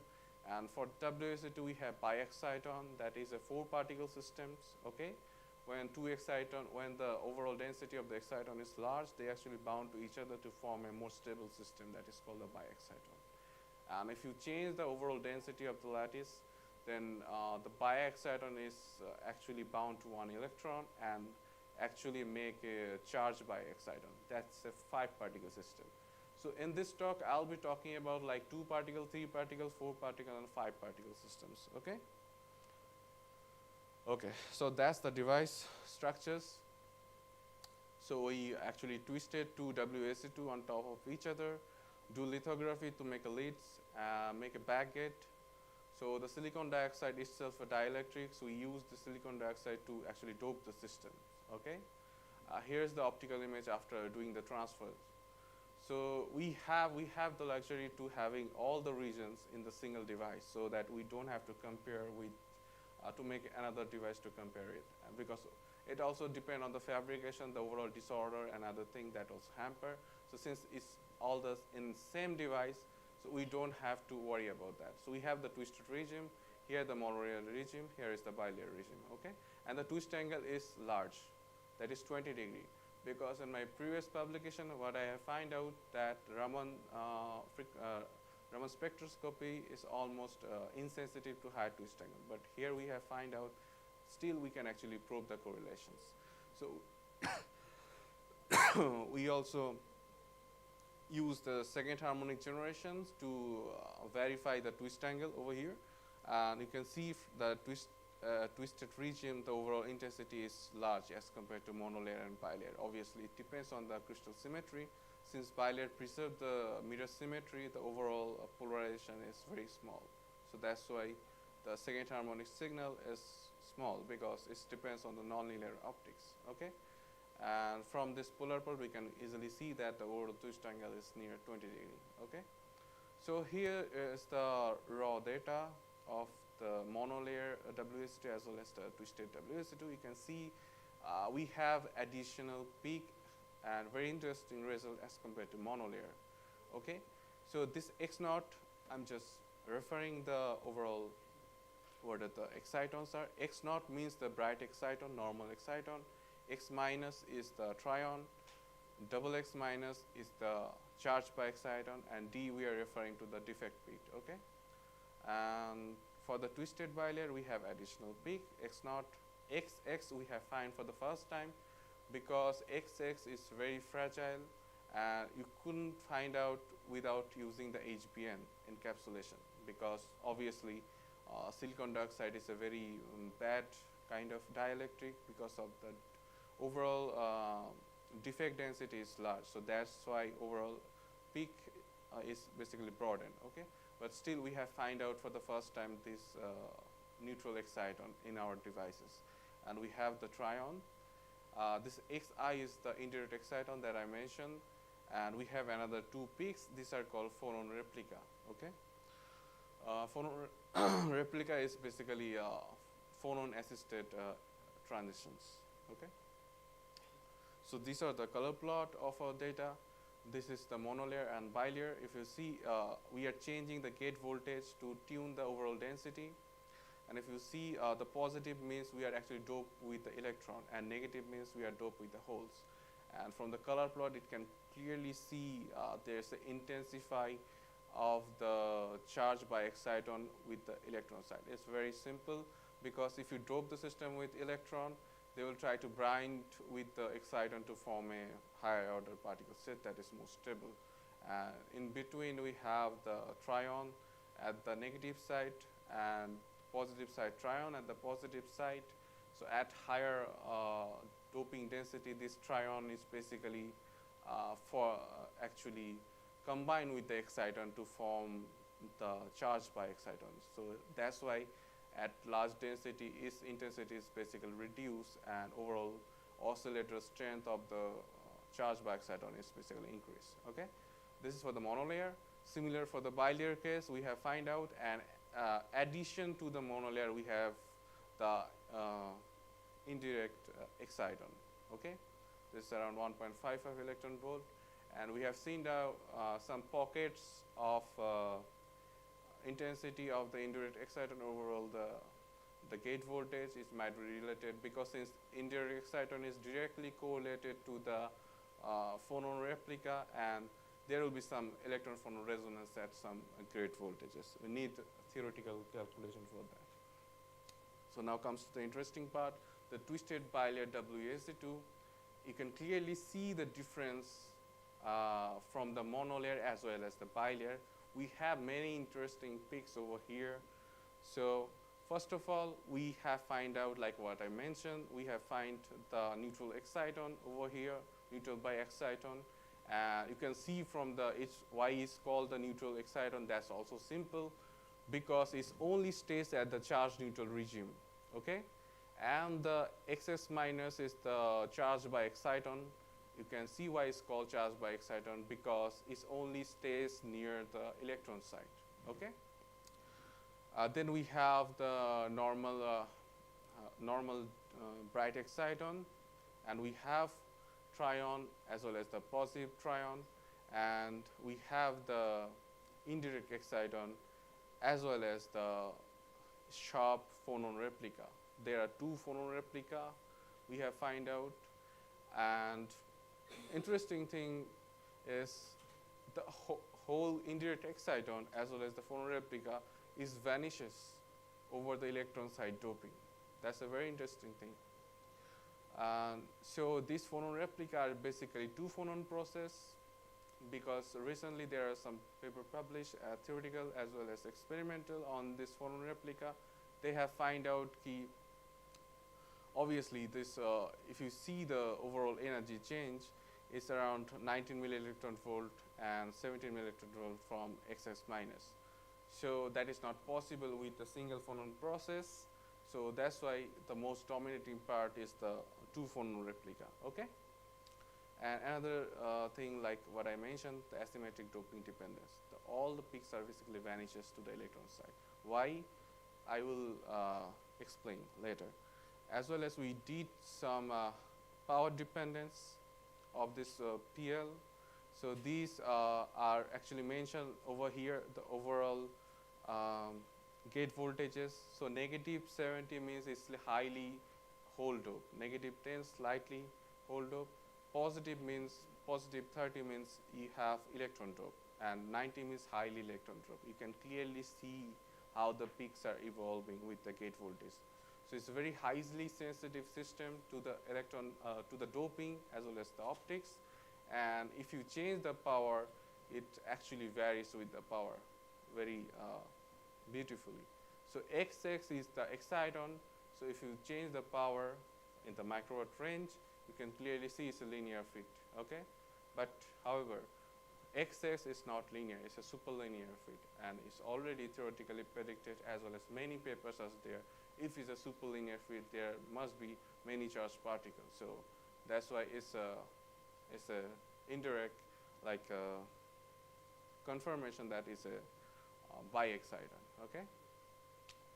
So we also did some theoretical calculation. My theoretical collaborator, they did this calculations of bilayer WSD2 as well as the twisted bilayer WSD2.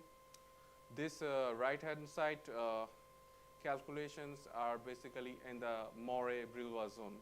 If you project it in the bilayer case, you will find out this. So this is the projection density over here from 0 to 2. This is normalization. So after doing the calculation, we have find out key, obviously, since the twist angle is near 20 degrees, so overall hybridization is small as compared to the normal bilayer case, okay? So that's why there is upward shift of this conduction band minima, that is the Q point, okay? This conduction band minima, there is a modifications, okay? And we directly find this out if you compare the bilayer spectrum with the twisted bilayer case. We have find out there is a around 100 millielectron volt boost shift as compared to the bilayer case, okay? This can be understand schematically, okay? So this is a schematic normal, just schematic for the twisted bilayer as well as the bilayer case. So this is a direct transition, overall 1.735, and this is the indirect transitions, okay? So you can clearly see if we plot these two together, you can see there is overall shift over here. Okay, so overall shift is around 100 MeV. Don't go to the figures over here. And if you see why there is an asymmetric gate voltage dependence, we can see over here. So if you have a normal normal bilayer case, the overall energy difference is high at Q point, at K point, okay? It's more than around 200 millielectron volt and more than that, okay? But if you have a twisted WSD2 at around 20 degrees, we have find out, overall difference between the Q and K value is right now reduced because the correlation is small at highly twisted devices, intermediate twisted devices. So because of that, the Coulombic repulsion hybridization is also small. So this valley splitting is totally dependent on the hybridization. If the hybridization is small, the value will be going up. That's what we have find out. So if you shifting the Fermi level to the electron side, for bilayer case, it will never reach the K value, okay? But for the twisted bilayer, you can simultaneously probe the Q and K value. So when you actually simultaneously probe the Q and K value, obviously the direct transition is dominant over the indirect transitions. So that's why after reaching some gate voltage, it will vanishes, okay? We also did some simply a simple model, because obviously if you actually want to calculate how much the Fermi level is shifting in this TMD structure, you need very rigorous calculation. So I just did some simplified model over here. So this is how we calculate the overall shift, okay? So we have this silicon, highly doped silicon, silicon substrate. Then we have 285 nanometer silicon dioxide, normal silicon dioxide. Then we have twisted WSD2 device. So we can think this is a capacitor. This is a normal capacitor model, okay?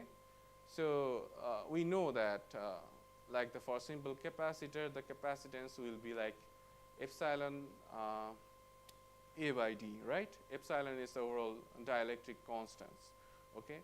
So we know that total charge is Q equals to CV, and from there we can get overall density over here. So here is a plot of the gate voltage versus density.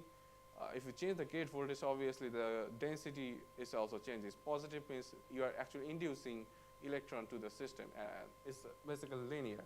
So if you need everything perfect density, you need to do Hall measurement. But since these are optics measurement, we don't need to go the Hall measurement. But yeah, it's almost similar, okay? This is a linear model.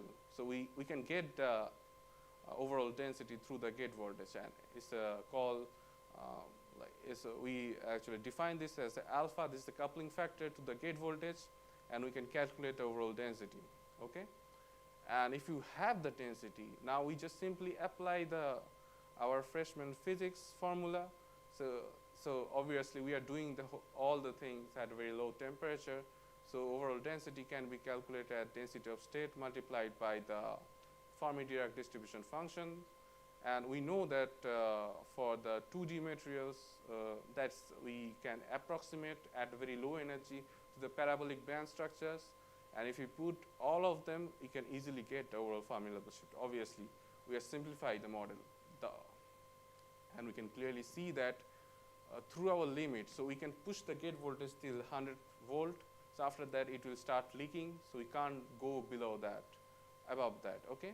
So till 100 is almost similar to the 110 millielectron volt Fermi level shift. And if we go back, we can clearly see that the distance between them is around 200 MeV. That is larger than the overall shift. That's why we are not able to probe simultaneous valley. But for the twisted bilayer case, we have this. And from the temperature dependence, we can clearly see how that is different.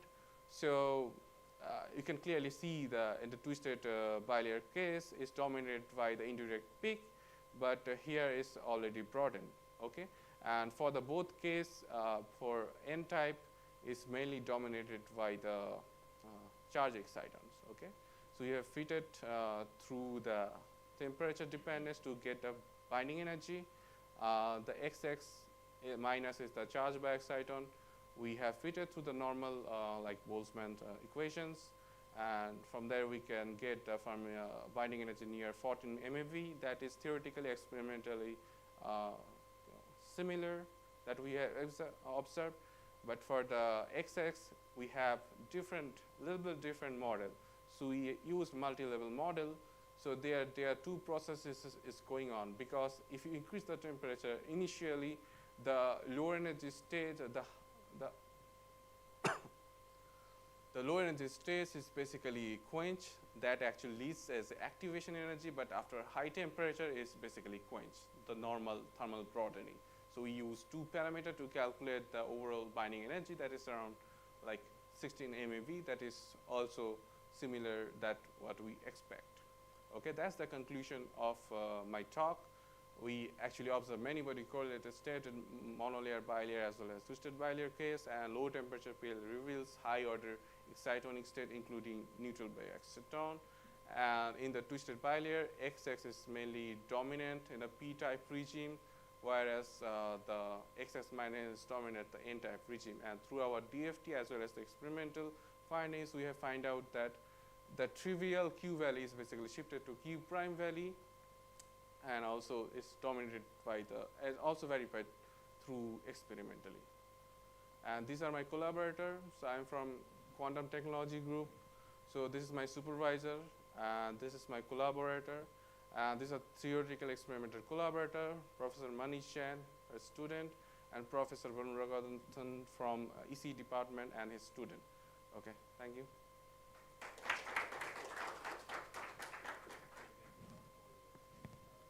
Sorry? So you have Oh, yeah, we have question. Yeah, sorry. 5 minutes over, but I missed questions on Yeah. one question.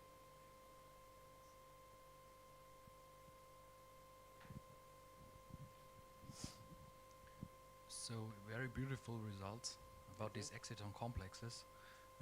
In one color map, when you're showing these PL results as a function of the gate voltage, I noticed one feature. This one? Really This one? yeah, exactly, Yeah. this one. This decaying feature Yeah. of this charged bi-exciton as function of the doping. Is this Yeah. well understood? Yeah. It's because at higher density, this oscillator strength of the trion basically converting to the bi-exciton. That's why the X minus is basically vanishes after some gate voltage and is overwhelmed by the bi-exciton. And another thing is at very high doping, the bi-exciton is also dominated by the charged trion, X double minus. I see. These are all verified through magnetic field dependence. Thank you.